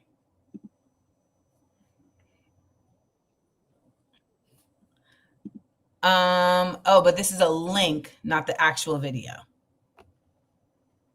Can I show the link? How do I do Correct. It's a YouTube link. I don't know how to do that on here. I can like bring a video onto screen, but I don't know how to show like a YouTube video. You know, it's not a big deal. We can just talk. It's basically it's an example. The video is an example of where these highways were used to displace and destroy a black community in Los Angeles, specifically Sugar Hill. So for a lot of these examples, and the PDF I sent, that one has a bunch of pictures, and we can bring that up at some point. But for a lot of the examples I mentioned, if folks want to check out my website, segregationbydesign.com, it basically breaks it down city by city. And what there's Detroit. So we're just flowing. We're flowing right now. Yeah, we're just doing it. We're just doing it. Yeah, that's fine. So what I try to show is city by city how highways were used, basically to divide between black and white communities in some cases, and then also destroy black communities in other cases. How they were used to basically write white supremacy into the built environment of American cities, and what the processes, how that happened. And what this is showing is an example in Detroit. So you can see here Detroit basically before and after. In the project, I use a lot of aerial imagery, basically to show what happened. So you can see in this example, I'll just talk through it. Paradise Valley and Black Bottom, you can see in the before image in those white labels. Yeah. So before federal desegregation is ended, again with things like Brown v. Board. So this is before the 50s, basically. Okay. Segregation is legal. Cities are allowed to say black people can live here and white people can live here. It's by a variety of mechanisms, some which are official laws, some which are sort of real estate practices. Redlining and these types of things. Yeah, so exactly. Redlining is an example of something that's a law. But then there's there's other things like restrictive covenants, which are basically so that's real estate. That's a sort of HOAs. Practice. Yeah, well, HOAs are the descendant of restrictive covenants. Okay. Yeah. So a restrictive covenant is a thing that's written into the deed of houses that says you can only sell to quote unquote people of the Caucasian race only. So that's an example of like a private, the Color of Law talks about this example, exactly. That's an example of sort of private mechanism by which they upheld segregation. And then there's redlining, which is sort of the government legal way of doing it. But the result of that is you get these black districts. You get these, and these are the historic districts like Harlem that we talk about. You know, and in this case, in Detroit, it's Black Bottom and Paradise Valley. Okay. And it's basically this linear corridor arrayed along Hastings Street, which you see there. So this community is constrained by segregation. But even despite that, in this case of Hastings and Paradise Valley and Black Bottom and so many other of these neighborhoods, despite the segregation, a really strong, actually, I mean, a really strong community forms, but a strong economy forms too.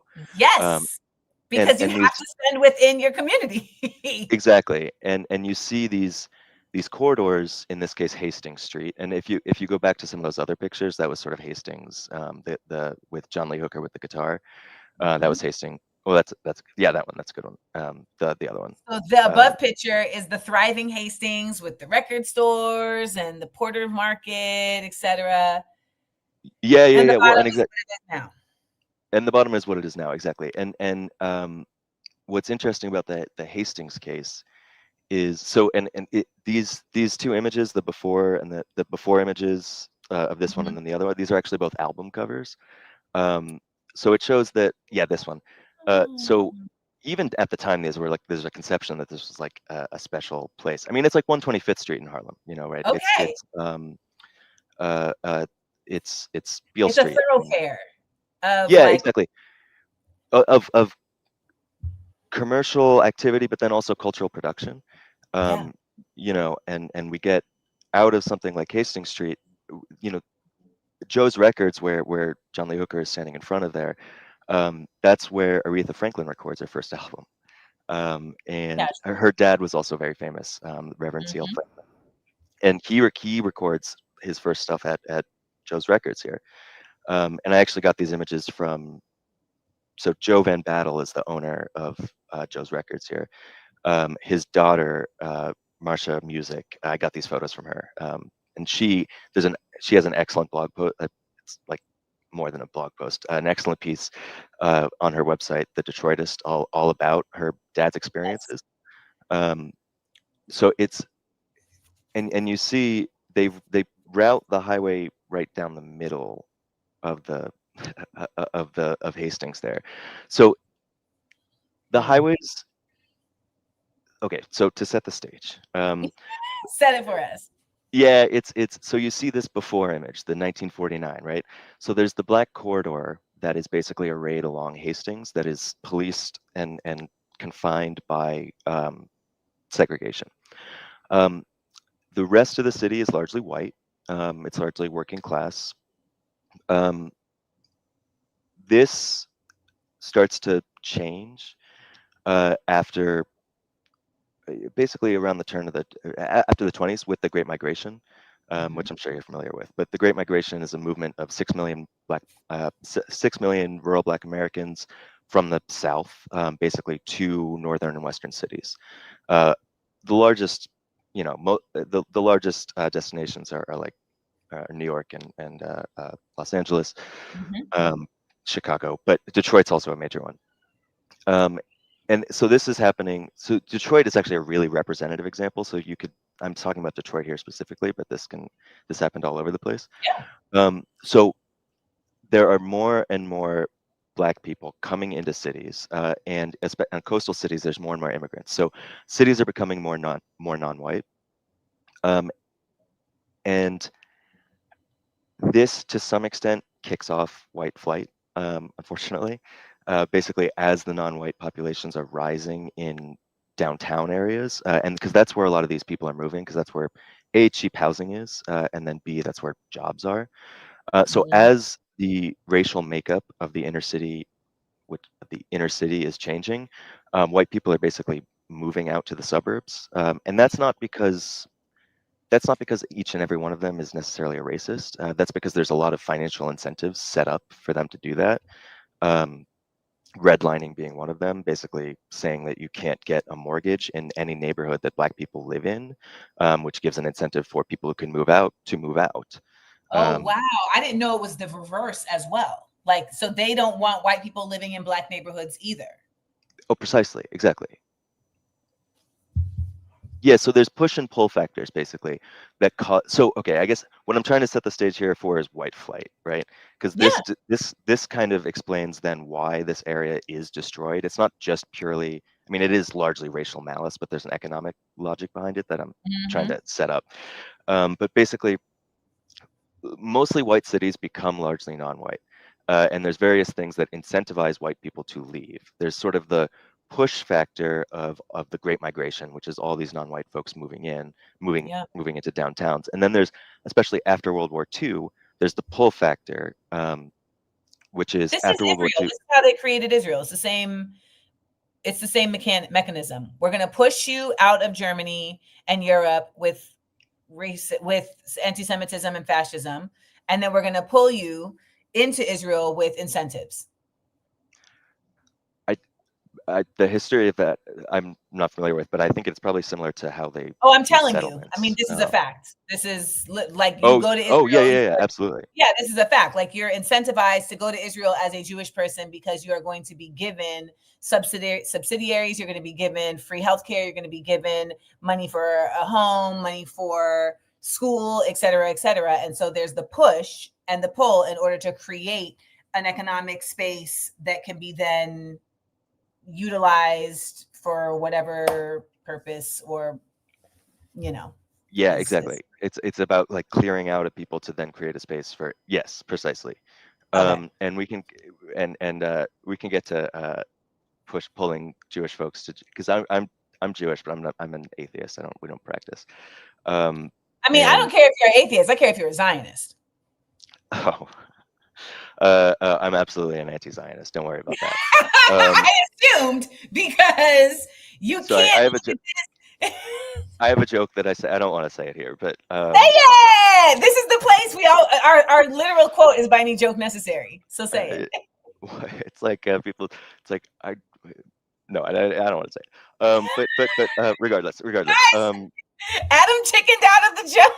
I did chicken out of it. We can maybe get back to it later. Well, I do have a story about like birthright. We left. I went with a buddy and we left. But this isn't what.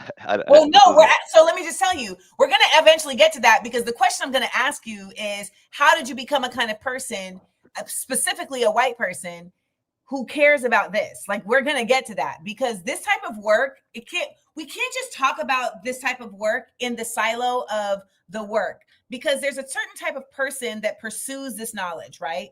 And then decides to expose this knowledge. And we need to, as a society, lift up those people, but also lift up the scenarios, the education, the community that creates those people. So it's not just going to be, so this interview is not just about your work. I want to know about why you choose to do this work as well, because I consider it to be really important and necessary. So they decide to do the white flight, push the white flight. And you're saying that, so I guess my question before you go on is, what is the government's goal in creating a nexus of white people in one suburban area and Black people in one area beyond racism? Economic development, growth. So white flight, right? So Black people were formerly confined to this area, but then legal segregation gets broken down as all these people are coming. And this is also in combination with white people leaving, right? So property owners downtown are not really happy about that. You see downtown, I've labeled that there. Yes. Black Bottom and Paradise Valley are right next to downtown. Yeah. And that proximity is important. And this is, again, it's that, it's called the inner city for a reason. It's because these people were moving to a specific part of the city, which again is where the jobs and affordable housing was. And white people were leaving.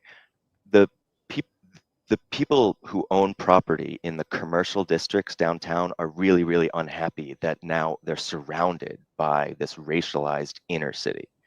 And because this is basically the underpinning of redlining in the first place, which is the idea that people of different races living in close proximity reduces property values. And that really boils down to the fact that Black people reduce property values. And this, you can look at the writings of this guy, Homer Hoyt and Richard T. Eli from the University of Madison, Wisconsin. And they wrote a lot of basically the academic underpinning of redlining. And the idea is that Black people being proximity reduces property values. So now suddenly the commercial core, the oldest part of the city, is surrounded by non-white people. You know, in Detroit, it's Black people, and it's not just Black people, but it is largely. But it's also Chinatown, obviously, in Los Angeles and many cities. And then in San Antonio, it's Mexican Town, which is what it's called. It's not just Black, but it's they end up bearing the brunt of it, just numbers wise, and historic animosity, obviously. But so as desegregation ends, then urban renewal and highway funds come along, and they use that money to kill two birds with one stone. So, and you can see that right here. What they're doing is they surround downtown in a highway loop that protects it from these neighborhoods that have now become non-white, right? So it physically creates a division, because divisions can protect that property value. Think before we had highways, the railroad tracks. That's why it's the other side of the tracks, right? Or, you know, rivers, or flood zones. But these divisions, going back to that idea that proximity reduces property values, if there's a division, if there's a division, then it can uphold the property values. So they're over there. They're over there. See, they're over there. So the highway, even though it's literally just a structure, it provides this like a wall, so to speak, saying, okay. Exactly, and there's a great book. I have it here. It's gonna like not show up, but Dividing Lines. Yeah, you mean you're not in a warehouse with graded ceilings and? You know, this is actually my my local train station. I took this photo the other day. Oh wow! Yeah. There, you can see the train in the back there. Nice, I see it. Yeah. Wait, you're in Europe? Yeah. I'm doing a PhD over here. Casual. Yeah, I'm from South Florida originally, but and I work based in New York, so we go back. I go back quite often. Greta Thunberg would be unhappy with me. I just want to point out to you all that I am cosmopolitan and I'm traveled, which is how I knew that it was Europe once I saw the blue and yellow train. All right. Let's bring it back. So they build these walls of highway. And my question becomes, is this also utilized as like, oh, now the white flighters have like direct access into the city? Precisely, right. So, and that's what I'm saying when I'm kill two birds with one stone. So it divides and then also creates connections to the whites only suburbs, which you better believe have restrictive covenants. And as a private practice, by the way, that stays on a lot longer than something like legal segregation, which is struck down in the courts. That's why that distinction is a little important. But so yeah, the highways, they divide, they cut through, they protect downtown, and then they provide white folks with direct opportunity, or rather with direct access to the economic opportunities downtown. So it's to some extent, you know, it doesn't work that well, right? Because a lot of jobs still end up going to the suburbs, and then we end up with kind of hollowed out downtowns. And this is why we end up with spaces right like this. So it divides. That's one use, but then there's also times where it just is designed almost to take up space, like is designed to remove the population they didn't want and then replace that with, you know, again, a connection to the suburbs. So it just takes up the space. It's displacement. The displacement's intentional, exactly, because those people being there reduce property values. And in some cases, they build public housing. That's actually kind of rare. But they end up building far fewer units of public housing than units they destroyed. And that's true everywhere. You know, that's definitely true in Detroit. It's true everywhere. Name a city, certainly New York. Right.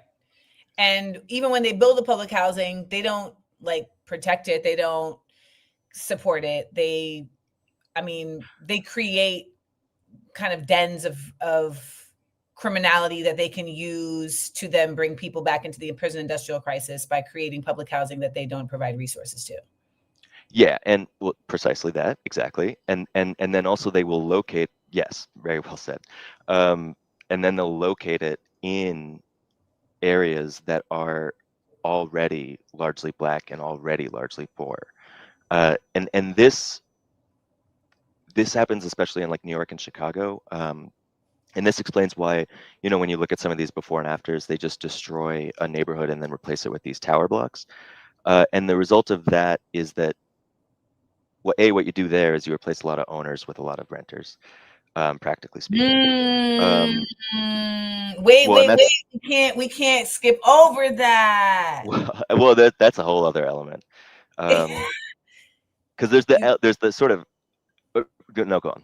No, please, you're the guest. Well, sorry, I just feel like I'm lecturing. I mean, it's we are here to be lectured by you. Fair enough.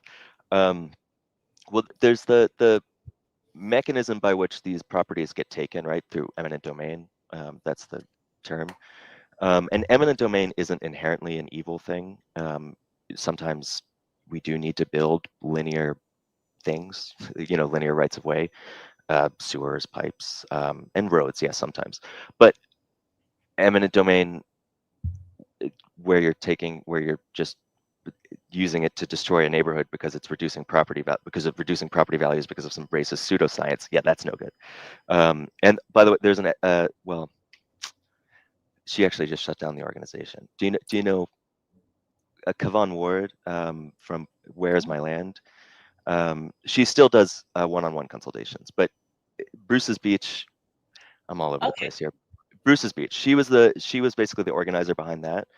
So Bruce's Beach was an example of, so it was a Black neighborhood in downtown Santa Monica, the Belmar Triangle. And no, this is different. Sorry, this is in Manhattan Beach.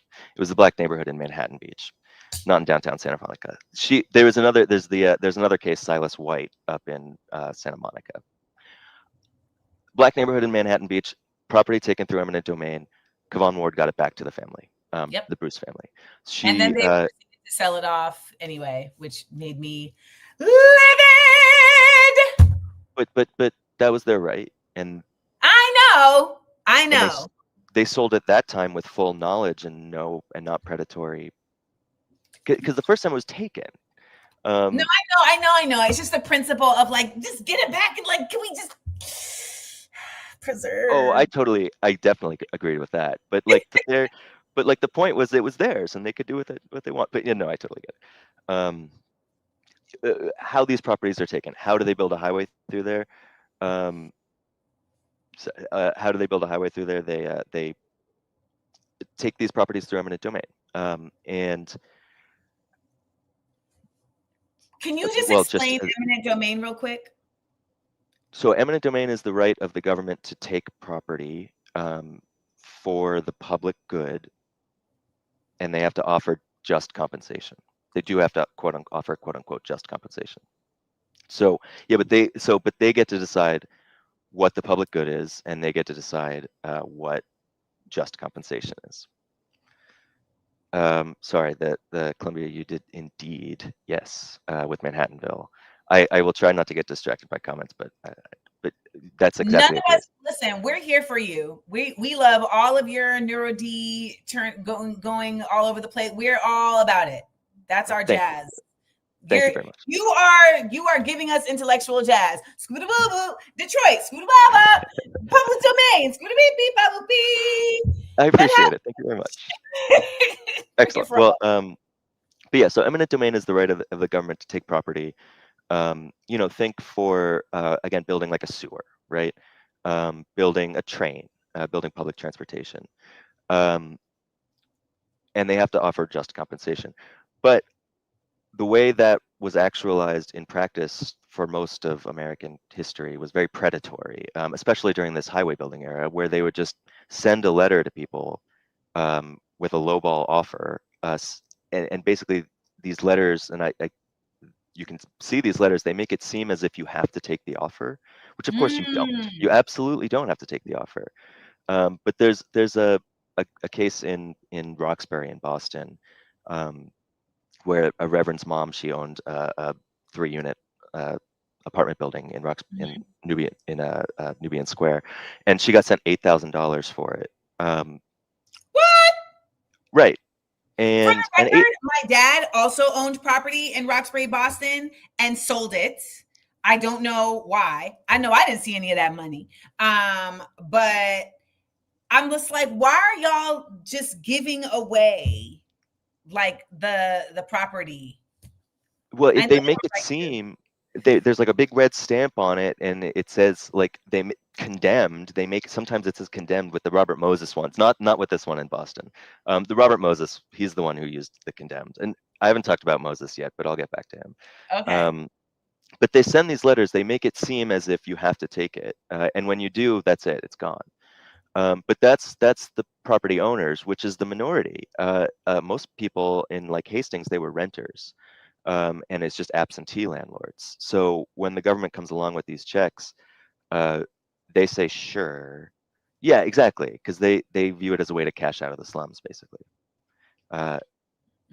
Yeah. So, and one thing I didn't. Oh, No. One thing I didn't mention, and then sometimes they clear out these neighborhoods, and then replace them with like office buildings. So sometimes it isn't, yeah, because this is right, exactly. Sometimes, like in Miami, they cut down 2nd Avenue, which was the main commercial thoroughfare there, and it was in the middle of Overtown. But now Overtown is like on the left, and then they basically took part of it into downtown, built government facilities, and stuff designed to basically attract people from the suburbs, because the building of the highways was also an effort. It was lobbied for by chambers of commerce, and mayors. In the case of Hastings or of Detroit, it's Mayor Albert Cobo. He said we can use the highway. He said we can use the highways to stop the Negro invasion. He said we can use public works to stop Negro invasion. Right. So they're not even shy about it. No. Especially in the South, especially like in Mayor Hartsfield and Atlanta. I-20 will be a line between between white and Negro Atlanta. Yeah, and again, sometimes they clear out the stuff, and it's to sort of take that land and redevelopment to try to keep downtown attractive as it's becoming more non-white and as white people are being incentivized to leave. So there has been advocacy against this. Yes. Can we talk about the advocacy that has been done against this, and if there's been any success? I mean, just a side note, like I love when stuff like this shows up in like random TV shows. So like in the show Cooking with Chemistry, like there's an entire B story with the Black character who's her next door neighbor and who's her friend, and not her next door neighbor, but she's her friend, and she's like fighting for the Black neighborhood to not be disrupted by a building of either the 10 or the 101 or something. And they did an entire, and it was based on true story, and they did an entire go ahead. No, that's the video that I was good. That's the video that I sent is about that neighborhood, Sugar Hill, exactly.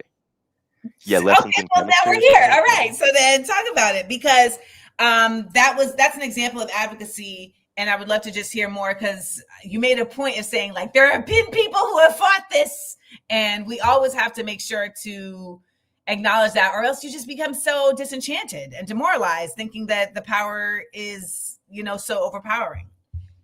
Oh yeah, well, and one of the reasons I do this whole project is basically to show that infrastructure is the result of decisions and choices that we made. And not even that long ago in some cases.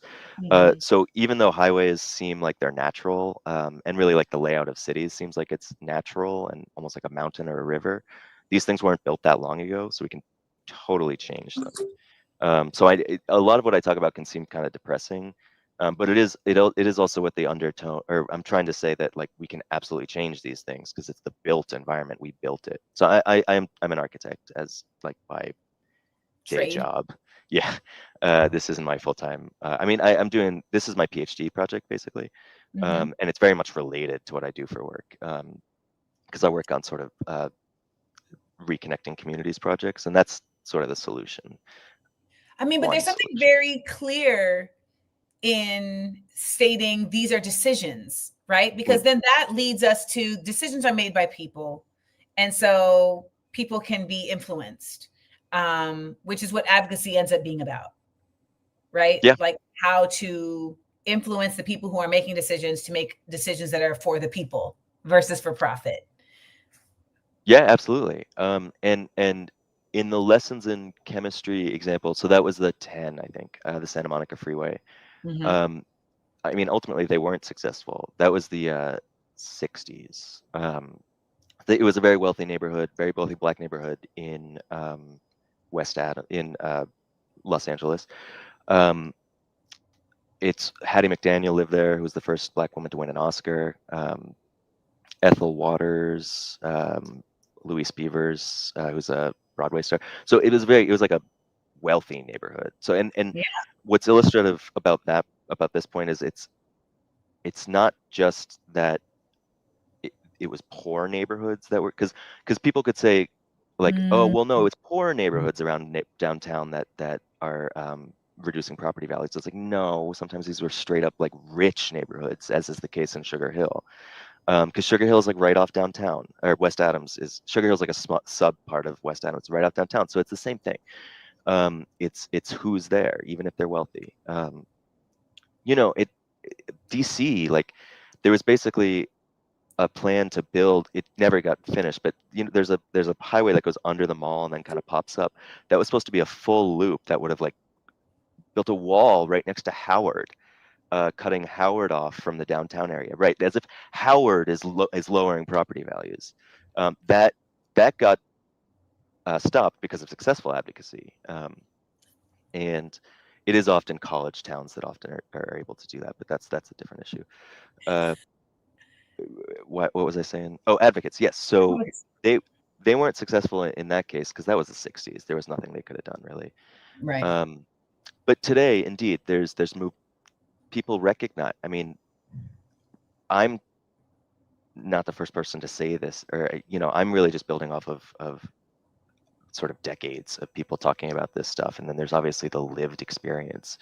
I view sort of what I'm doing is communicating it through like using the skills that I have as an architect and city planner to communicate it in a way that's accessible, because this exists in books, but a lot of us don't read anymore. We should. But then, and one of the best books about this for New York folks, you know, is The Power Broker, which is it's a biography of this guy Robert Moses, who is he sort of originated this in a lot of ways. He's the one who came up with this use of highways to clear out neighborhoods. Basically, use of highways not just for transportation, but to remove neighborhoods viewed as undesirable. That goes back to him in New York. And a lot of what he did in New York gets emulated everywhere. So yeah, that's public housing. No, I'm trying to show the Power Broker cover, sorry. Oh, sure.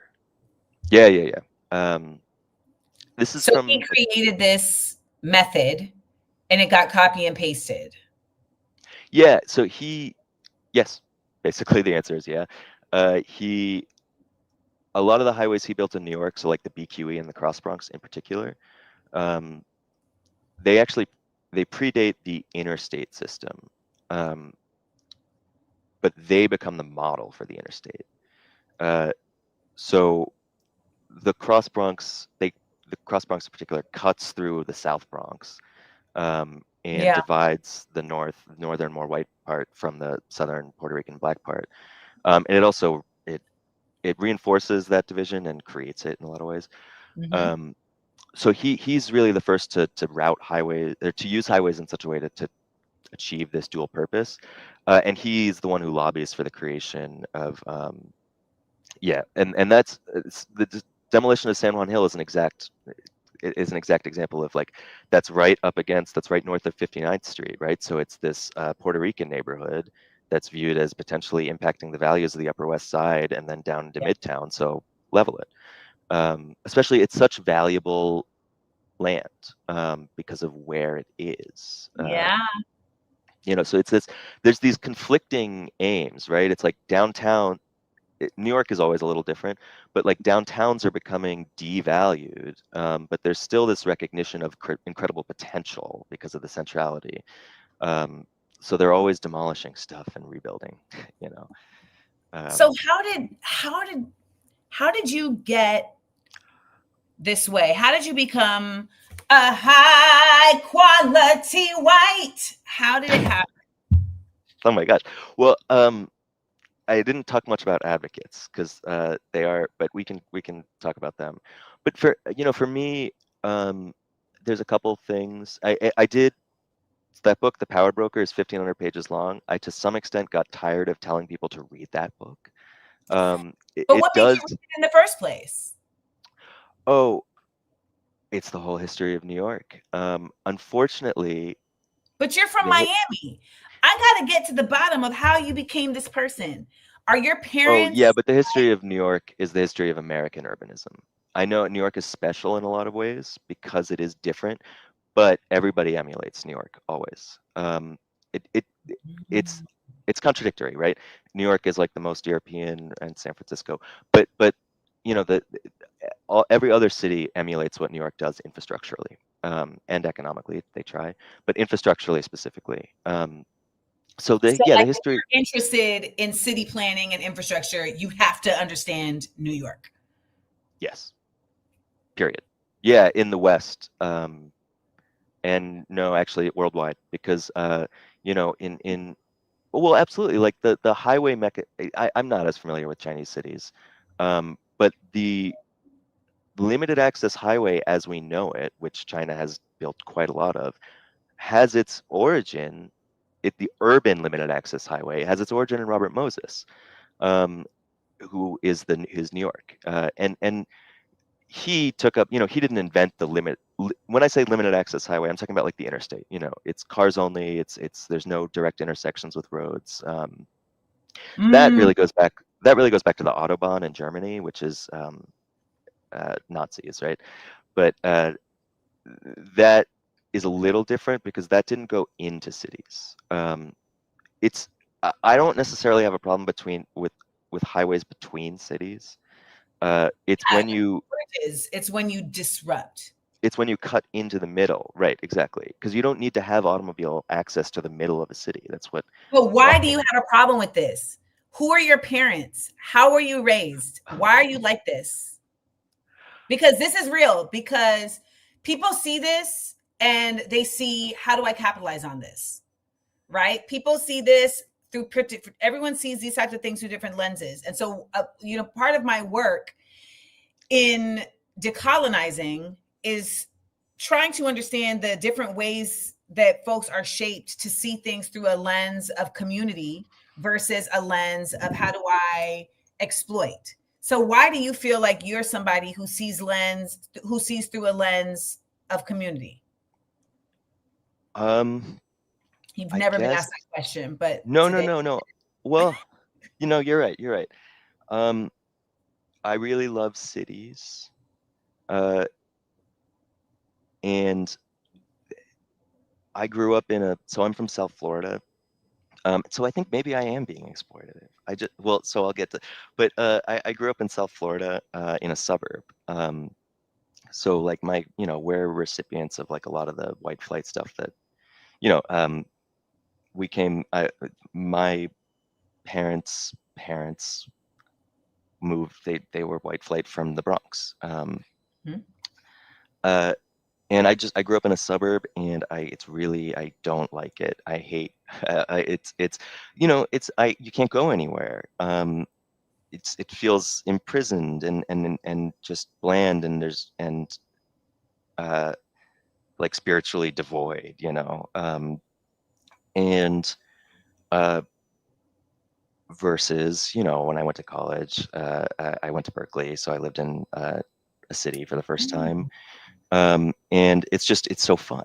It's so, and this is where I'm being like, I think where it's like, I just really like the life and culture of a city. And that does require a certain, and I think maybe I'm being an architectural determinist, it does require like a certain built environment, which is density and walkability and people sort of living close to each other. A city, not a. So you identify racism because you like a city? Is that what you're trying to tell me right now? It's because. How are you even able to identify racism? How? Well, it's more than just because it's more than just because I like the city. It's because anything that's like anything that's culturally interesting or sort of exciting is in comes from the community that is made possible by a city. Yeah, no, I think that if you just have everyone living in this spread out suburb, you don't get any. You don't get much culture. You don't get much. Adam, why did you go to Birthright and leave? You need to know this for yourself. Why did you leave Birthright? Well, it was very, very poorly planned, and it was also whitewashing the whole thing. Obviously, I had to explain to people like what the green line was, but no, I think putting it as like I just like the city is a little bit reductionist. I know, that's my point. I don't think it's just that. You're putting it that way. But the reason why I keep coming back to this is because this kind of work has to have love beneath it. It has to have meaning beneath it beyond simply just the science of it, or else it's just being done by rote. And so what I'm trying to understand from you is what drives this beyond simply just the like of a city, because the things that you've said in this interview, there's things that you've said in this interview that are very clear indicators that you have a moral ground around this. You have an ethical lens that you see this through. Well, the way that we live currently, urbanistically, which is the way we all live, even if you're in a rural area, the way that we live currently is very extractive. Everything is about producing capital. Everything is just about, and that's what all the suburbs. That's like, so the suburbs. There's a reason that that's what they pushed people to after World War II, because the war engine. I don't mean to get back too into history, but like the war engine had pulled America out of World War II, right? Or sorry, had pulled America out of the Great Depression. And once the war ended, we really needed to keep that engine going. And long story short, it wasn't very difficult for GM to retool from making jet engines and Jeeps to making cars, right? It wasn't hard for GE to switch from making jet engines to making big appliances that you need for your house. And then for developers, it's a windfall. And for car companies, it's a windfall. This is like the way that we have set up our system, which is pushed people to live in this unnatural way because of racism, because it said this is a restricted this is a restricted tract, and so your property values will be safe. Why do you have a problem with that? Why? It's not normal. White people don't typically have a problem with racism. I don't know if you know that, but that's like not normal. Like, we don't live in a world where majority white people see racism and say that's my problem, or where they see it and say, I want to get to the bottom of that. I want to understand why they're doing that. They don't. And so the ones that do, I want to know the chemistry. Well, there's an obvious, there's the moral imperative, but you say that as if you have not seen the world we're in. We're watching a genocide and people are fine with it. So the moral imperative is something that is like a seed within people that either gets fertilized or it gets withered. And so I'm curious with you how it's continued to be fertilized. And then you went to Berkeley, which we know is, it's not like you went to Liberty University. Well, You I know, know for they have this, a great architecture program. it's in this realm, I feel like I can do something about it as an architect, as someone who is in the built environment, because I think that the entire, so the reason I'm like focused on segregation by design is because the history of, and not just the history, but the present form of American cities, unfortunately, is driven by race. Is the layout of our linear infrastructure and of our zoning. I mean, our zoning code goes back to racism. So for me, like it's like a rabbit hole tumbling down. Like, why is that highway there? Why does it curve there? Why does it? It's because, oh, why does it go through that neighborhood and not that one?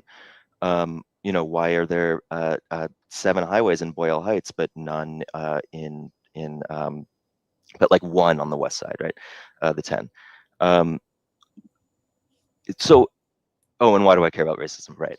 This is all everybody is asking this question because you have yet to answer it. We're not really sure why you're not giving us the answer about why you care about racism.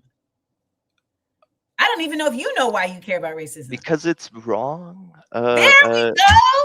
Why do you think racism is wrong? Who taught you that?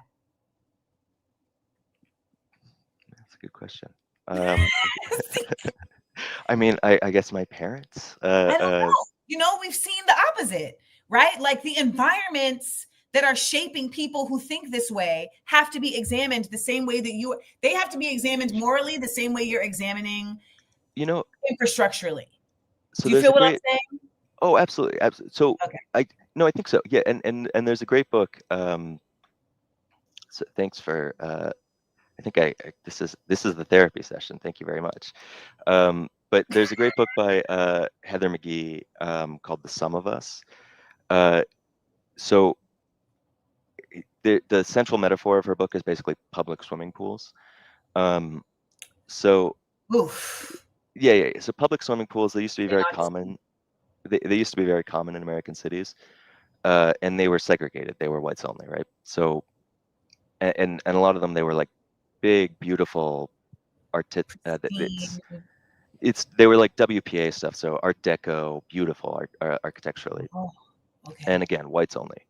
But then in the 50s, as desegregation comes down from the courts, they say to these local facilities, to these municipal public swimming pools, you have to desegregate.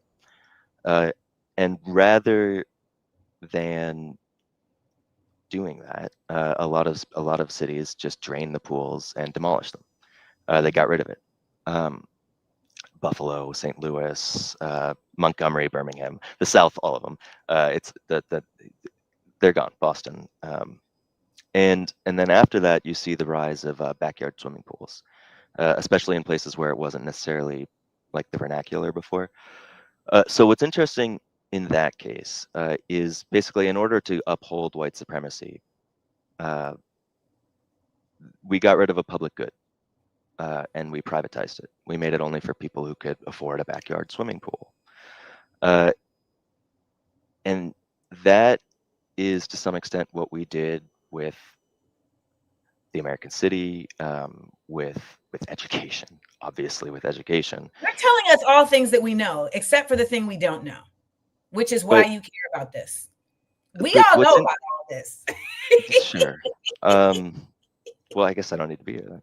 But no, we didn't know about what you were talking about before, but you're here because I bring. But that's why it's interesting to me, is because how that zero sum is self-defeating for everybody. I mean, I don't know. There's the moral imperative that I can't explain. I think it's self-evident. If you see a wrong that you have the capacity to do something about, which I feel that I do as someone in the built environment, you do something about it. So I don't know, I can't explain that. But the zero sum, if you want to put it in like a why do I care from a self-interest point of view, there's that zero sum game. We destroyed the whole idea. I mean, again, I love cities. We destroyed cities, but we destroyed the whole idea of the public. You know, everything that's public, the word public has become a dog whistle but the word public has become a dog whistle for Black. You know, in where I'm from in South Florida, like you say you're taking public transit, you say you're taking Tri-Rail, and everyone's like, oh my God, you're gonna get stabbed. Like that's what people say. It's like, and that's that's racism, obviously, but it's this idea that of the public just being racialized, and that's you can't. That's not a that's a decrepit society. That's one where it's feudalism. You know, if you don't have a public, it's Yeah. what the hell is that? So yeah, selfishly, I don't want to live in a society that's just divide and conquer by capitalists, which is why they've taken up that, you know, they themselves are racist, but why racism is such a useful tool. Because I guess, yeah, there's a lot of people there's a lot of people who are just more who think that the gains that they will get from their protected mortgage are more than everything that's lost by dismantling society. Yeah. You know, so I care because I want to live in a society, and the logical endpoint of this is death. I don't know, is poverty and nothing. So one of the reasons I refer to myself as an artistic intellectual is because I've gone through the graduate school program, like I've gone through, you know, academia, and so much of academia does this thing where it sterilizes intellectualism by making it, you know, even if it's not mathematic, by trying to make it mathematic, right? Like trying to castrate the personhood from it, the morality, the ethics from it, et cetera, and put it in these bubbles. But we always see that what ends up living longer than most studies are the ones that are actually grounded in something more than just like the boxed version of something. Even though PhD programs want to do this all the time, right? They want to like break you down and make it like, no, this can be for everybody. So it has to have a very specific, it either has to have a hyper specific or a generic point of view.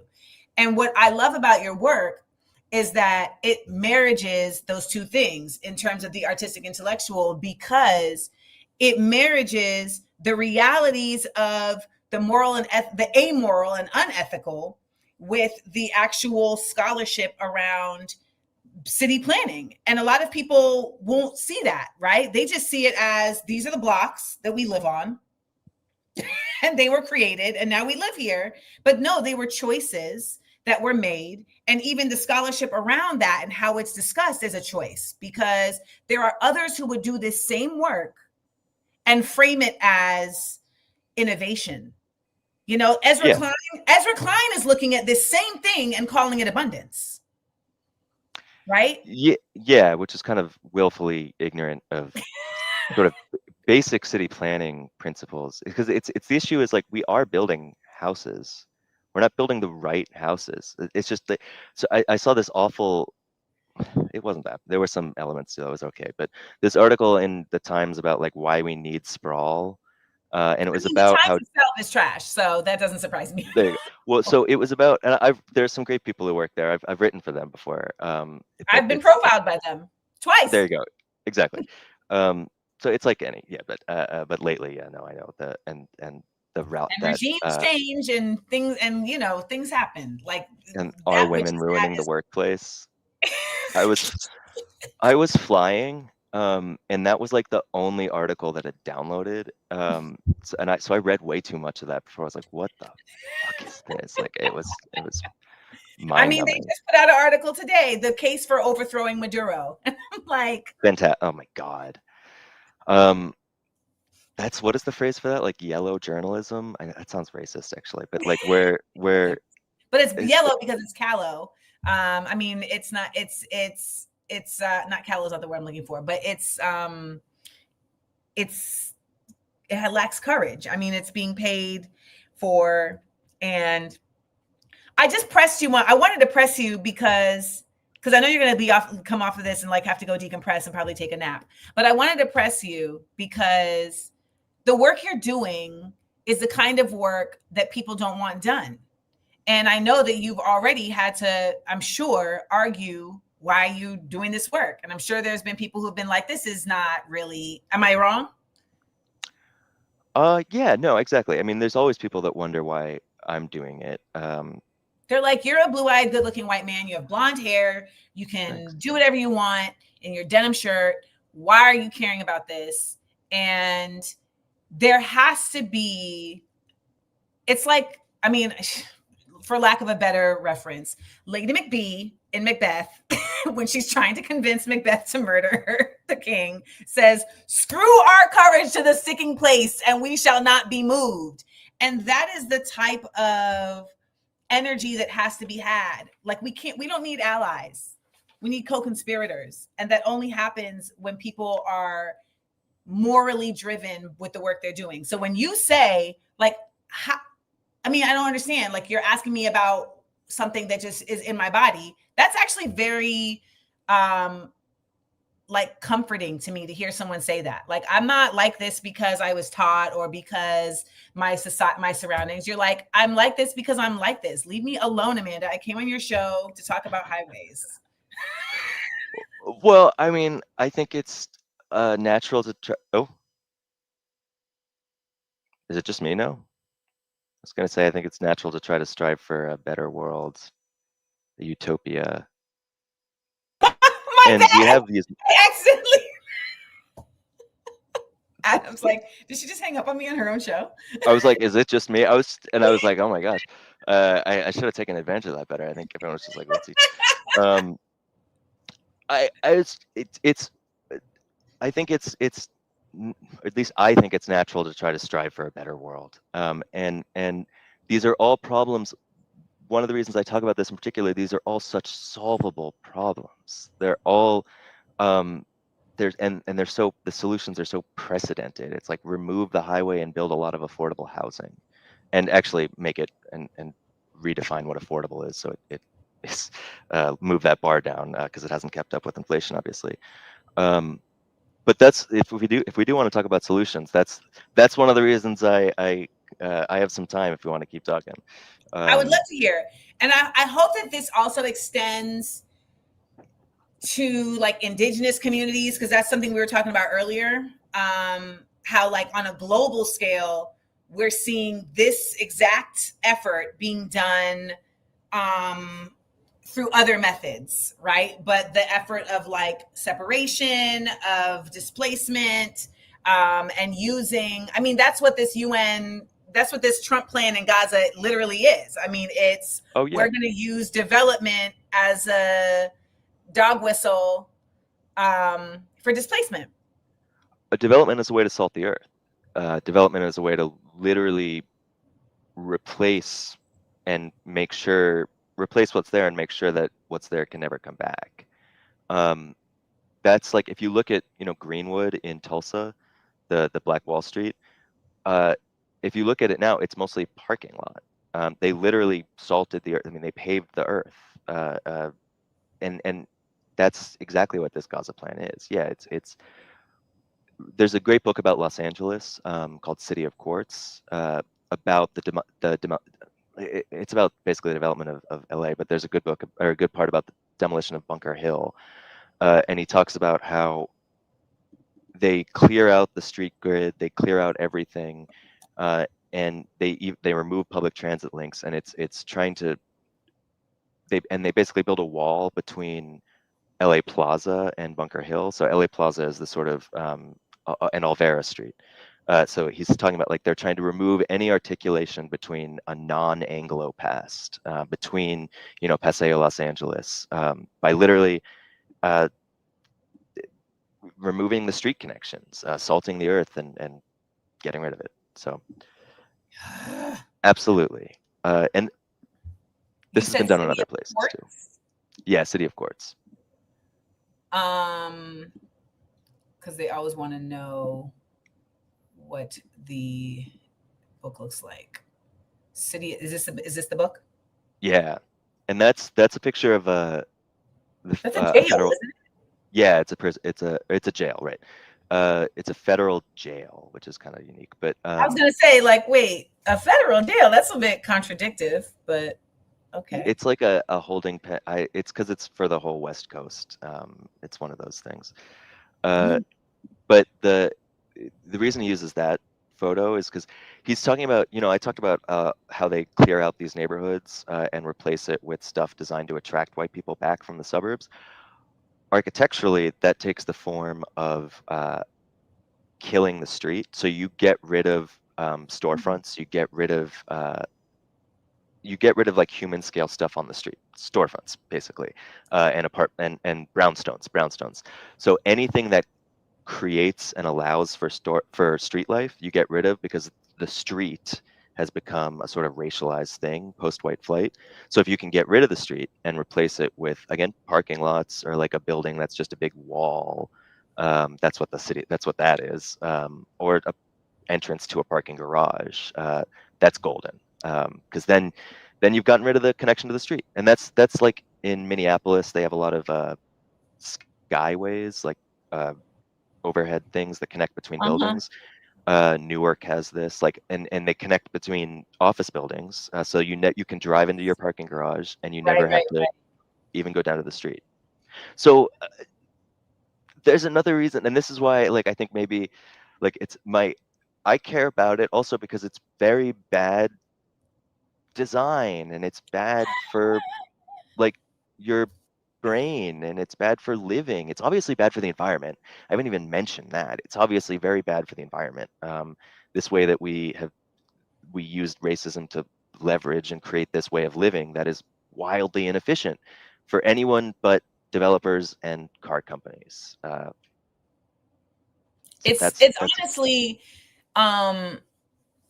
but because it's a cancerous mind state, right? Like if we just keep expanding and developing, like, there's no limit. And it's like, well, there is a limit. And then you have someone like Elon Musk who's like, well, my goal is to take this money and go to Mars and create a new world on Mars. And it's like, we can't breathe. Yeah. We can't breathe on Mars. Are you going to build an atmosphere? Because that's the type of shit that they want to do. Like they want to go and build an atmosphere and privatize breathing. Like that's the type of stuff that these people are on. Like, that's why, yeah, I know, it's terrifying. It's like growing up, I'm a boy, so like video games, sci-fi, like Halo, whatever. It's just in the future, also in that series, space travel is run. I mean, the UN's not good, I know that, but it is public. Okay. But so like space is run by like a public entity that's at least for good, and then in the other, there's like aliens, which that's all privatized and everything is like dark and dank. And unfortunately, that's what we're getting, I guess. So fuck. I mean, have you ever watched The Expanse? Yeah, I didn't finish it. I got to like where they opened the portal. It was really good though. Should I finish it? You should. Yeah. You should. The Expanse had me in a chokehold. I luckily waited to watch it until it was finished. So I binged it for a good 3 weeks. I lost a lot of my life to The Expanse, but it was worth every second. Nice. Yeah, I mean, that's like Battlestar Galactica way back. I was just about to say, I'm about to do a rewatch. I'm literally about to do a rewatch of Battlestar Galactica because I feel like I have a new consciousness. And I'm like, am I a Cylon? Maybe. It gets a little off the rails, but in interesting ways. Yeah, like as we get to season 4, once Cylons start being like, what you mean I'm a Cylon? That's when you're like, okay. It's like, what's going on? And once that guy starts his own religion, it's like, wait, weren't you a scientist? I don't understand. Yeah. And then they like do Adam and Eve all over again. But it's fine. It's fine. It's fine. Silly. Yeah, I'm watching The Chair Company right now. Everyone should watch that. It's so fun. I was gonna say, do I need to stick to that? Oh, I love Tim Robinson. I adore him. Because I started, I didn't have any idea where we were going. But I also did that with Severance and deeply regretted this because then Severance turned out to be amazing. So I was like, but now we have episodes of The Chair Company where you feel like, oh, definitely. Yes. I agree. I would say keep watching. Excited. But back to solutions, by the way. Yes. So yeah, we can take out these highways and unfortunately, that's not going to bring back the community. And in some cases, taking out the highway could lead to gentrification. So right, because then it becomes, well, now that we don't have these highways, we need the rich class to have easier access to the city. So we bring them back. Yeah, well, and you think about where the highways they're taking out are. Again, it's the ones like right around downtown. So that's super valid. Wait, they are taking out highways right now? There's discussion. Yeah. So in various cities, there's been a discussion. Highways were the interstate in particular. So the interstate was built starting in the 60s. A lot of the major structures have sort of reached the end of their useful life. That's why we see collapses of bridges in like Minneapolis. Yes. And so a lot of them are in like desperate need of repair. So some states are actually using the opportunity to make some progress. Okay. New York's doing pretty good. Rochester, New York took out a part of a highway that separated the black neighborhoods from downtown. Interesting. And replaced it with affordable housing. So it's very recent. We'll see how it pans out, but it looks beautiful at least. Again, the issue is like affordable housing. What does that exactly mean? But it is subsidized housing, so it's the best we can do. I mean, I try to be realistic within the current confines, but so there's like removal is one option. This was a very underused highway, but then there's capping. So that's sort of what they did in Boston, where they took an elevated highway and put it underground. Yeah, with the big dig. That's not always a great option because there are still a ton of. Yeah, because there are still a ton of cars, and there still can be pollution. Well, yeah, it's like in the soil. Oh yeah. Oh well, yeah. There's that. Groundwater, the water table, all that stuff. And it's also, if you're digging a tunnel in the middle of a city, it should be for a subway, probably not for a highway. Just in terms of efficiency, it's also, a geometric like the exhaust within. You know what? We'll do this for 5 hours, Adam. I do have a graphic showing the exhaust. It was one of the first I sent. It's the noise pollution and asthma rates in the Bronx. But you see it in the South Bronx, which is totally surrounded by highways. Sorry, she's gone.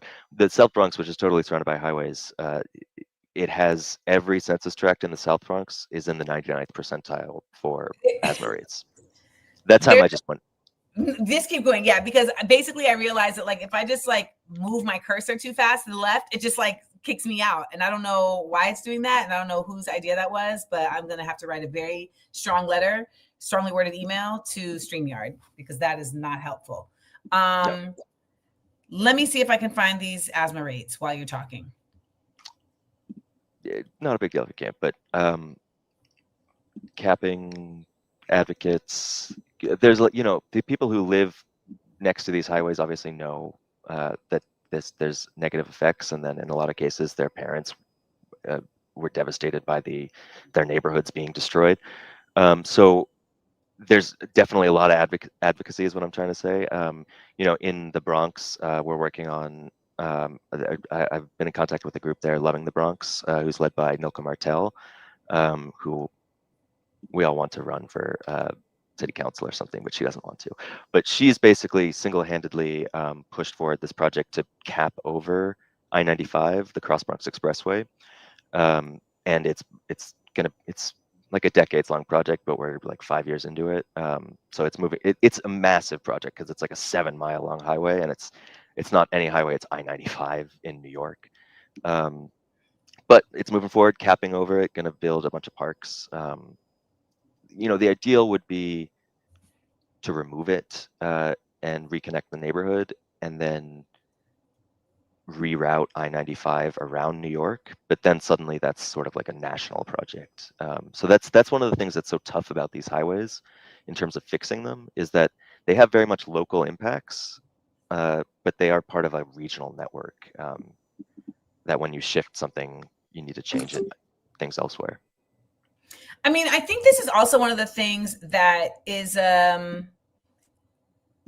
not considered in when we think about like socialist politicians being in position or socialist governance being in position, like this idea of rethinking how cities exist. I just don't think many of us think about the road. Like, I don't really feel like I have been doing enough thinking about the way that the roads and the highways are lined up. So can you just, so the top one is noise pollution and the bottom one is asthma prevalence. Exactly. So that on the top one, So, and the top one, you can see the noise pollution, and that maps right onto the highways where those big thick purple lines are. That's as loud as a jackhammer. So that's incredibly loud. And there's tens of thousands of people that live in that noise shed. They just can't open their windows, you know. And when they do, there's soot, and it's not just because it's not just CO2. I mentioned it's like crap from the tires and the brake pads. Yeah. And that's the Bronx. So that's like one of the densest places in the United States. So there's the noise pollution.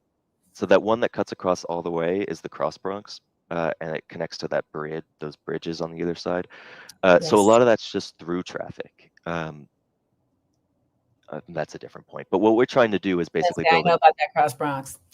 Yeah, but so what we're trying to do is basically build a cap over it. So sort of a big dig for the Bronx, but hopefully not as delayed. So build a cap to run the highway, to run the Cross Bronx underground? You know, the Cross Bronx like a tunnel, like a Lincoln Tunnel type vibe? Yeah, but the Cross Bronx basically is underground. It's just in a trench with no top. Yeah. Because there's those Oh, big, that's true. It is. We're just talking about building a top over that, which is something that's really common here in the Netherlands. That's actually one of the reasons I'm here in the Netherlands. So this is I'm involved in this project through work, the Cross Bronx, and my PhD is basically looking at the impact of capping on social and environmental metrics around the cap. So they've done it quite a lot here. So I'm looking to see, did it work basically? Did it reduce pollution? Did it improve mobility? Did it gentrify? I'm trying to see yes or no. It's a bit different, the context here, but a lot of the tools we can still use. And the answer is it's mixed. It depends how you do it. But that's what I'm trying to study and figure out is how far into the PhD are you? 2.5 years. Oh, you got time. I should be done in about a year because I have a lot of pre-existing work. Okay. You know, and then we'll see. Maybe I'll stay here. I'm probably going to go back to New York, but we'll see. Back here. What's that? Don't come back here. Well, yeah, but I should. I feel like a phony talking about everything I'm talking about being over here. But that's fair. That's fair. Well, what we have learned, y'all, is that Adam is about authenticity. Well, there is a lot we can learn from here, and I don't mean like necessarily in terms of like Amsterdam, but just the city that I'm in now, Rotterdam, was totally destroyed, and so first of all, incredibly diverse city. It's only about 50% Dutch. The rest is immigrants. So it's mostly people from Dutch colonies, Dutch colonial legacy. So it's Indonesians, it's Surinamese, Curacao, and then there's a lot of Turkish folks. That's not a colony, but so it's incredibly diverse here. It's the biggest port in Europe, so it also has like a history of diversity, like New York, big port city.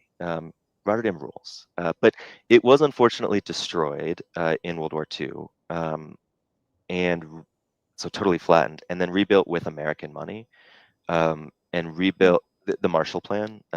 Rotterdam got the most of any city in the Marshall Plan, and we designed it. It wasn't totally on us. The Dutch were happy to do modernism too, but we redesigned Rotterdam from the beautiful like Amsterdam-like medieval city to a modernist American thing. And just like the American city, before we destroyed it for highways and urban renewal, rich people and poor people lived close together.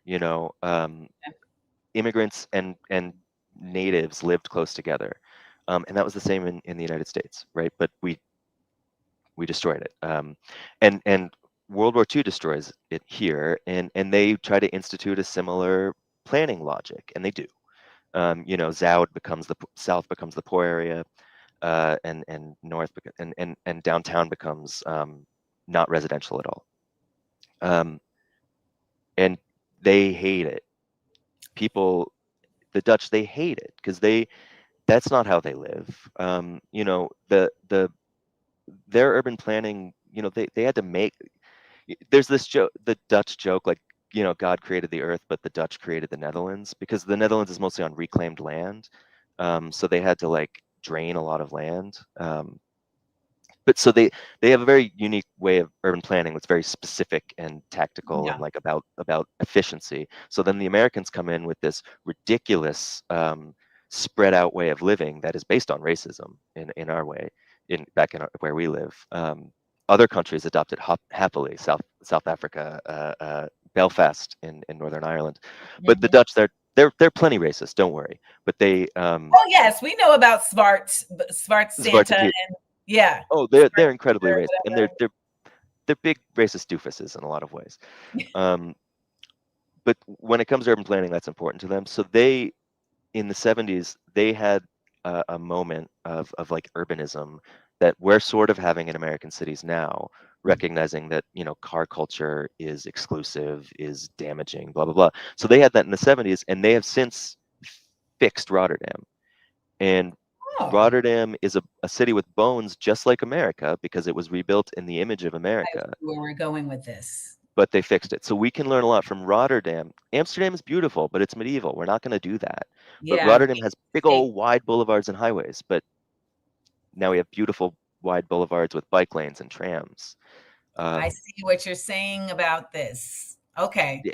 You're saying that you went to the place that is ahead of where we could be. Yeah. You're ahead of where we are as a model for where we can become. Urban planning wise. You're checking out, is it legit? I mean, I think it's really important work, because it also allows you to see, well, where are the ways that it doesn't solve and where is the way that it does, and how do we solve for the things that it doesn't solve, which is, so much of America is anti-intellectual, so it doesn't do that work. It just like bullies its way through things versus like, well, wait, somewhere else did it. And I know they're not American, but they may have good ideas. I don't know. Yeah, no.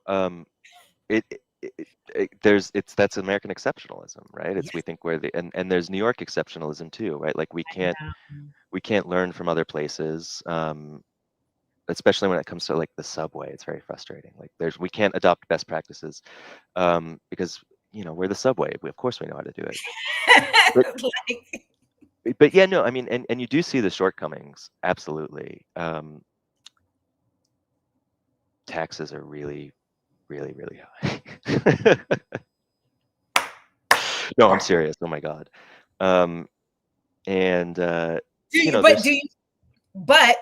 Do you feel your taxes in your lifestyle?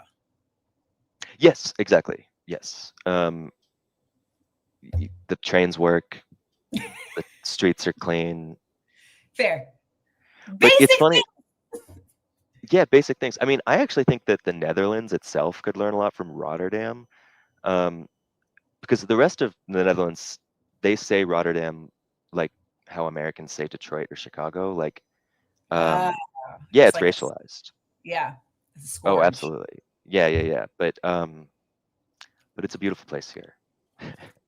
And well, let's answer a question before you go, because I see someone just threw one out. Saida Williams says, question, does the way the grid of the infrastructure affect the flow of energy in our communities and or frequencies that affect our way of life? I mean, it's like the feng shui of it all. Yeah. Well, you were saying that it affects the environment. So yeah. Well, the grid, I really do want to answer that question. I always do this. I just want to say to put a bow on the capping and the removal thing. Yes.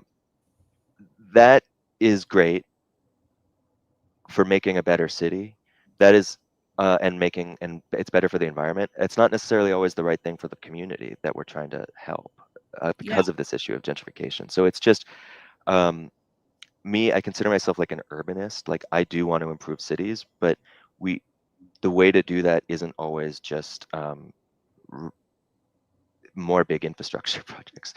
Basically, I'm trying to endorse community land trusts, give some ownership back to the community. Community land trust is like a nonprofit corporation where the community basically just owns a bunch of land and gets to decide what they want to do with it. That's what that is. I mean, if it is essentially a socialist construct. Do I consider myself a democratic socialist? Yes. Is a CLT socialist? I don't know, because it's like ideally. Well, it's within a capitalist That's cap. what, yeah. Right, it's within. Yeah. Well, and I think as a democratic socialist, by the way, I think that you can have a beautiful bubble of capitalism within the guardrails, and the bubble within the guardrails of democratic socialism, and then you compete on things like quality of service. Sorry, I'm thinking about example, like in Europe, it's not perfect here, but like the state owns the rails, and then the operators.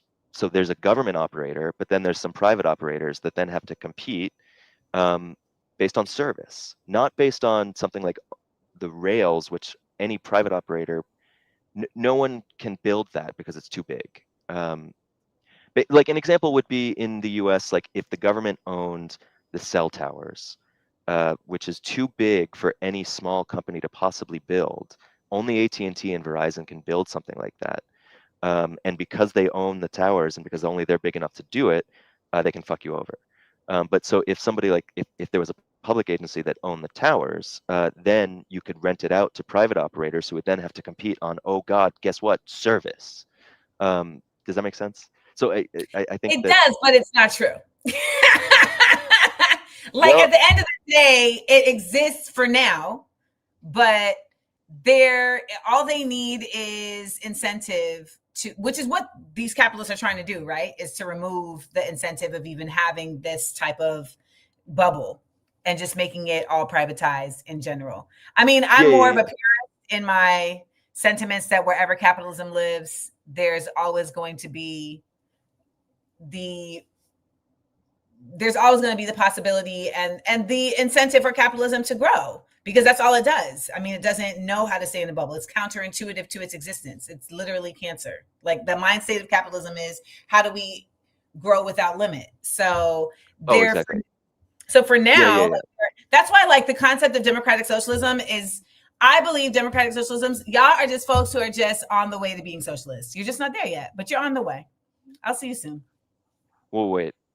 Okay, well now I think that we're just getting into semantics, because democratic socialists they still hold a piece of capitalism in their mind's eye. Well, okay, so I guess I was saying that competition isn't inherently a bad thing in terms of providing services.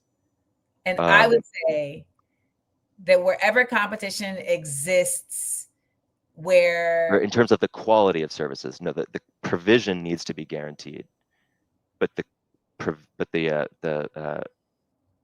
it's good to have. I mean, there's like different versions of socialism that we've seen, right? Where it's like there's portions of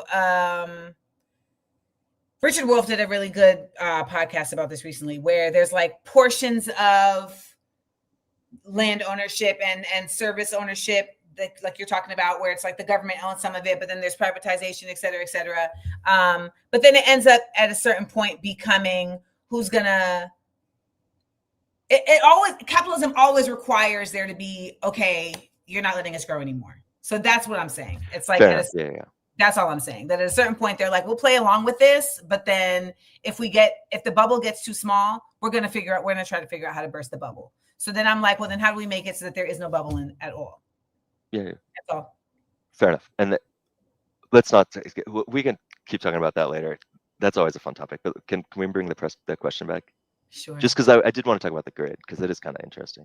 Okay, I lost the question, but the question was, how does the grid affect like the flow of energies of people in a city? Like, I mean, it was kind of like a feng shui-ish kind of concept, right? Like, yeah. But the grid, from a city planning perspective, is American cities are really, are really grid-y. You know, we love a grid. And I actually think that that's kind of cool. The grid, it's very democratic, like small d democratic, because unlike the European cities, where there's like the center of authority, which is normally a church, So there's the church, and then everything kind of emanates around from that, and it's kind of radial. The American city is all about the grid. Is all about the grid, where there's no point that's necessarily prized, and there's equal access to everything. So I like a grid, and that's why. That's one of the things that's like tragic in the highways, is that they just disrupt the city grid. Yeah. Okay. They absolutely they get rid of that logic, because the grid is all about like on the ground connectivity, not vehicular connectivity. So and the highways just upend that, and they destroy it, and they inscribe an economic logic, which is, you know, prioritizing suburban access to the core. So the grid, I wish it would make I wish it would make a comeback in places where it's been disrupted. And you know, gridlock is something that is a product of cars, not people. Agreed. Because like in Grenada, which is a very small island, you see like more cars than there is like land. It starts to feel like, well, then there are roads, right? So there's just gridlock for the sake of gridlock. Because the other part of this, I can say this because I'm Caribbean, is that folks typically want cars so they can get up and go, so they have control, so they can dominate like when they arrive somewhere. But West Indian people, we're not on time. So what is the point, y'all? What's the point of everybody having the car if y'all not going to get there on time? Adam, thank you for not only being, Adam was early, y'all. Adam was here for like a half hour before. So we've had 2 hours of Adam Paul Susaneck's time. Oh, this has been so much fun. We done had a whole spiritual session about morals and ethics. We done talked about everywhere from Rotterdam to Detroit, which is a journey I did not know we were going to go on. But I can assure you that everyone here is leaving today with so much more than they came with, thanks to you sharing your knowledge and the work that you continue to do. So thank you, Adam. Thank you so much. You know, if you want to carry on the conversation, because there's some points that I always do that, you know. You're always like, I should have said, I should have said. Yeah. We'll definitely invite you back. So make a list of the points that you feel like you need to add. Yeah. Next time I'll be a little more. I'll send them in order. But if folks, can I do my plug? Please. Just so segregationbydesign.com. It's broken down by cities, and then unfortunately Instagram is the place I'm the most active. So at segregation_by_design. Check it out. Segregation. That's the Is plug. it That's how you find me. Segregation _ Segregation by design. It's kind of funny. One of the terms for like the type of highway that the interstate is, like limited access, is a segregated highway. So. I mean, they put it in the name. I know exactly. When you think there's so many spatial terms that are like explicitly racialized, like inner city, other side of the tracks. I won't keep going. It's facts.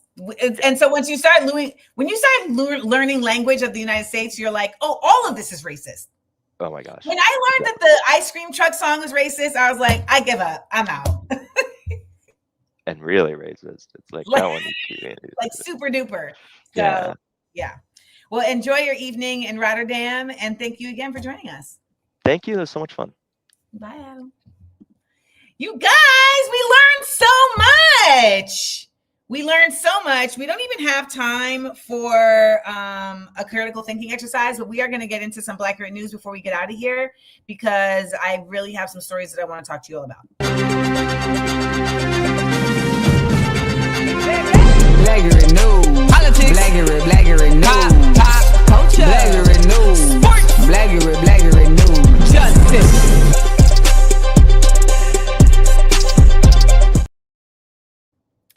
So I don't know if you guys have been seeing these stories of the Black women maternal mortality in your face. Like, I think many of us know about these stories, but now you're getting to see like real video of Black women just being completely ignored in the most vulnerable of times when they are in labor.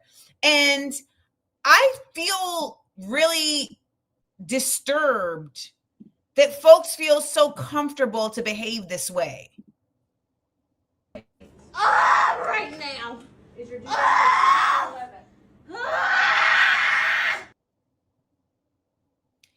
This woman is a nurse, and while this woman is literally writhing in pain, she's like casually triaging her and acting as if this woman is not in labor. Here's another. Mercedes Wells, who tells us she felt she was stripped of her dignity and treated like an animal. She says after spending 6 hours at Franciscan Health Crown Point Hospital, even when her contractions were a minute apart, she was still escorted out by security. Now the mom of 4 says the nurse who saw her believed that she was not in labor. And in the 6 hours of being in labor, she says she never saw an actual doctor. Well, she says the nurse told her to go home. Her husband, Leon Wells, who was with her at the time, asked for a wheelchair, and they were both escorted out. Just 8 minutes later, Mr. Wells says he saw his daughter's head come out while he was driving, pulled over the car, and delivered the baby himself. And I will add that Mr. Wells says he does not have any kind of medical experience. And they both say they believe they were mistreated because of their race, and the lives of mom and baby were put at risk. I was in excruciating pain. She's seen me in pain and agony. And I guess she still perceived me to not be in labor, because upon returning to the room, she's like, well, if you're not further along in your centimeters, then, you know, we got to send you home. So I said, I know I can't go home. I can't have this baby at home. Holy God's grace. I was scared. I didn't know what to do. I don't have any medical license or anything to deliver a baby. I was just scared. I didn't know what to do. Now, Franciscan Health Crown Point responding this morning in part with a statement saying the video and the comments it has generated are deeply troubling, and we understand the concern this has raised. The video is just one part of the information we are reviewing as part of a thorough investigation into this alleged incident. Now, we're told that baby Alina, who was just born, is doing well, very healthy, but I did ask the family, what does accountability look like in this case? And they said they want a meeting with hospital administrators. They want the nurse who saw Wells fired, and they want protocol put in place so that anyone who comes there and is in labor does see an actual doctor. They tell me they have not heard from hospital administrators yet. Back to you guys. So this is violence. Like, this is not just, oh, I'm neglectful in my job. This is actual violence and negligence. And this should not just be losing someone's job. This should be losing your license. The literal point of being a nurse is that you are providing care. The literal point of a hospital is that you are providing care, especially if these women are showing up here with the paperwork and all of the things, you know, filled out. Because to my understanding, the last video had actually pre-filled out the in-charge papers and still was put through this triage process. For the concept of, sorry, that's not what I meant to say. When it comes to doulas and midwifery, we also need to understand, though, that that's also not all created equal either. Okay, because I've had many people talk about midwives who have come through and wasted their time as well. There has to be, and this is why I was pushing Adam on this, there has to be moral and ethical underpinnings to how you are existing in your practice. Let me say that again. There has to be moral and ethical underpinnings to how you are existing in your practice. Anything other than that ends up simply just being an effort at survival or an effort at capitalizing. And both of those two things are incredibly vulnerable. They're incredibly vulnerable to being influenced by bad actors. So you can't just get somebody because they are outside of the system. You need to understand why they're outside of the system. You need to understand what they think about you as an actual functioning human with a visceral biological system. We have to exist in this mind state in every facet of our lives, which is very tiresome for some people because we're not challenged to exist like this. But I want to do that. I want to encourage you to do that. all of you AmandaLanders, anyone who's watching this, our replay crew, who's listening, our podcast crew. And when you are looking at people who are going to help you bring life into this world, doulas and midwives, your physicians, etc., you can't simply ask them about protocols. And that's a very US, a very American, a very Western way of addressing things. We think that if I've asked you about what time things are going to happen and about the organized way things are going to happen, the logistics, we think that if we've done that, then we've done everything we needed to do. When it comes to matters of your body, matters of your home, matters of your children or your elderly, etc., there has to be a whole other level of questions that are asked. And yes, Spicy Pickle, they're experiencing this in rural communities because they've taken the hospitals out of rural communities. They've taken all the hospitals and healthcare out of rural communities. So now you have folks that are being, midwives and doulas in rural communities, but they also need to be trained like in the actual work, but they also need to be trained in the spirit. You're bringing a life into the world. You're bringing a life into the world. And we have to talk to people about how they view the world to really understand where they're coming at us from. Listen to this great video from Vandana Shiva, who's a physicist, author, and eco-feminist. And she lays it out, plain and simple. Age, where humanity has been such a destructive force on the planet. Its climate is decided by our actions. The species is decided by action. The state of water is decided by our action. The fertility of soils is decided by action. We can carry on there and then we don't exist. Or we can change it to the creative Anthropocene, energized by a feminine energy, the energy of non-Western spiritual civilizations, the energy of indigenous people, the energy of the earth herself and her diversity, to basically recognize that we are one interwoven life and we can continue to have a future if we just recognize that one simple fact, that we are not owners, conquerors, dominators of the earth, but part of the earth. We are not owners, conquerors, or dominators of the earth. We are part of the earth.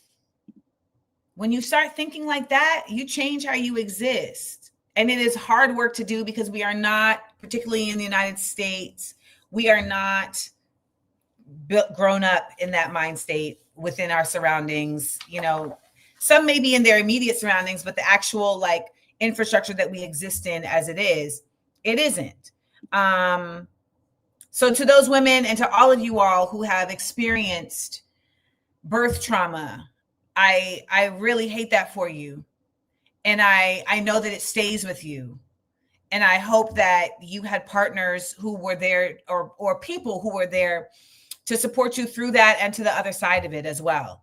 And to all of our midwives and doulas who are out here doing this work, I hope that you too are also bringing in the spirituality element, the morality element, the ethical element. And listen, you can be atheist, but you have to have a morality about what your work is and that it is in service to not just the person, not just the baby, but to literally the earth. We got to think big thinking. All right. Speaking of big thinking, we got to give shout out to our friend of the show, our high quality white himself.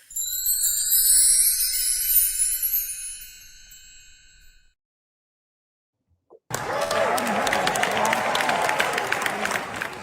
a lot of people. I would like to provide a toast to Van Jones, a man who started out as a racial justice advocate and is now Davidson Boswell using that Prince Charming face to get all up in them people's place. now a stooge for corporate media and a shill for the Israeli government. Making fun of dead Gazan babies. If you are a young person, you open up your phone and all you see is dead Gaza baby, dead Gaza baby, dead Gaza baby, Diddy, dead Gaza baby, dead Gaza baby. Absolutely pathetic to platform a genocide denier. These shills, see ya. I I just want to make sure to remind you all that for every, I'll save it for my PSA, but shout out to Davidson, a real one. Okay, let's get into this PSA, y'all.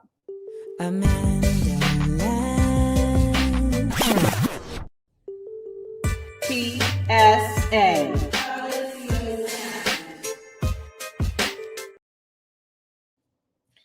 So one of the main things that we discussed today was the presence of indigeneity as a source for not only knowledge, for not only upliftment of the earth and challenging of climate change, but also as a source of resistance.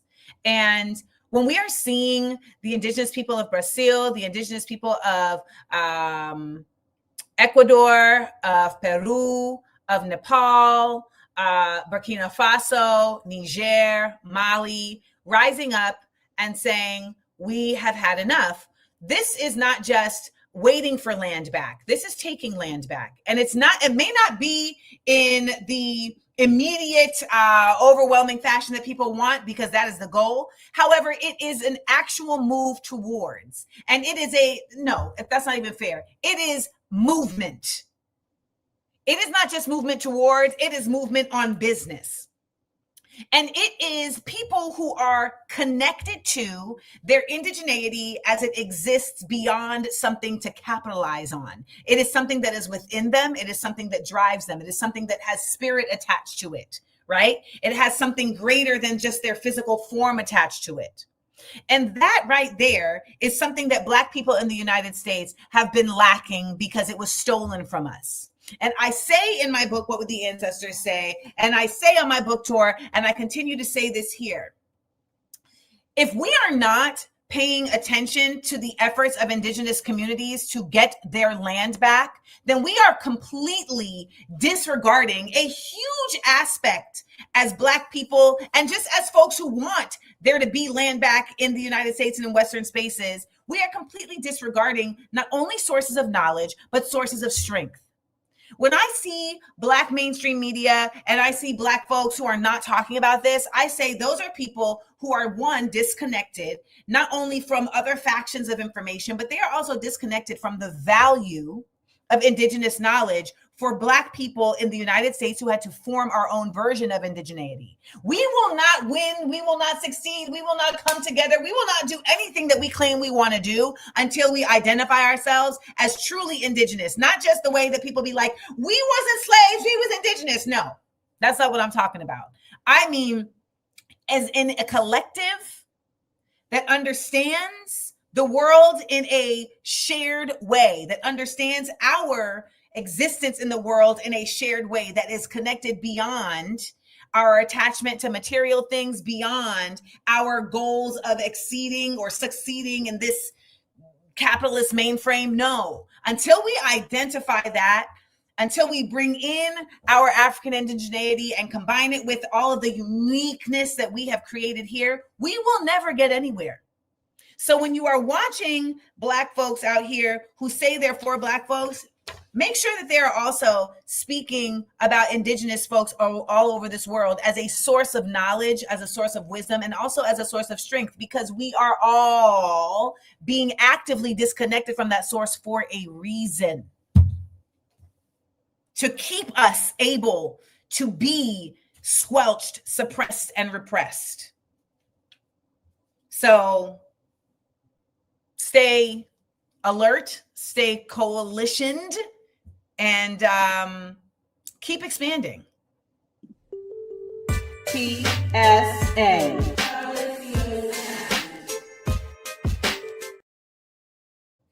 All right, y'all.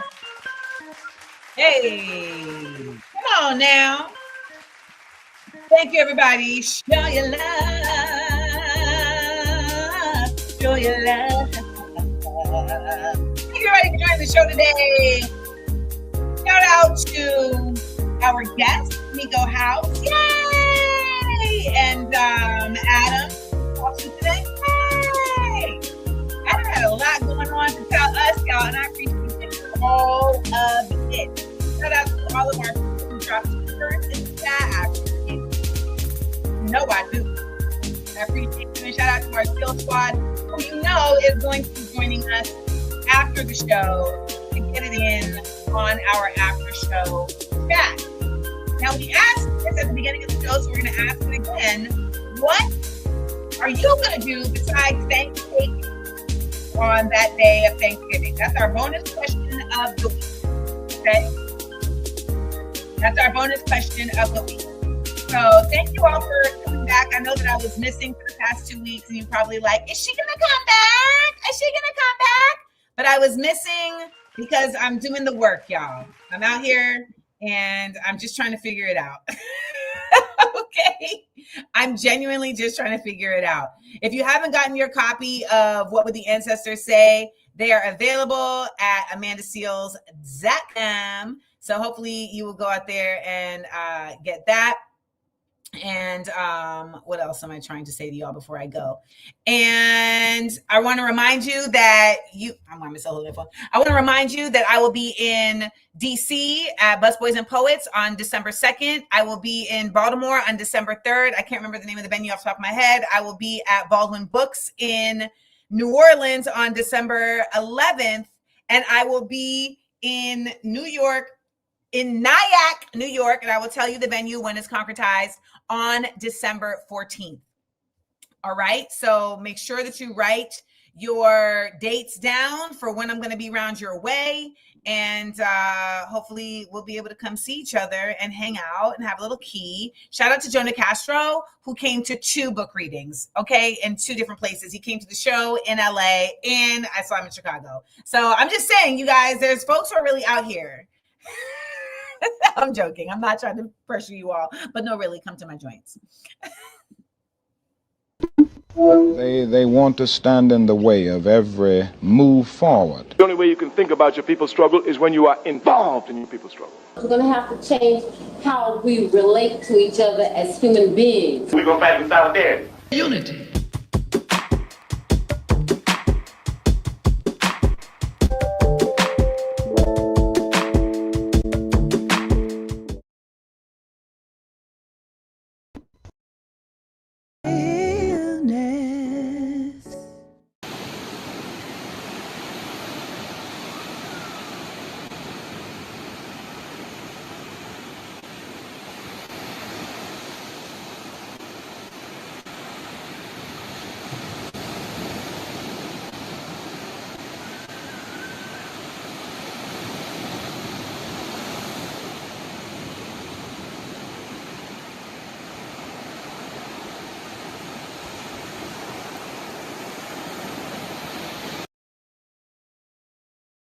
AmandaLand.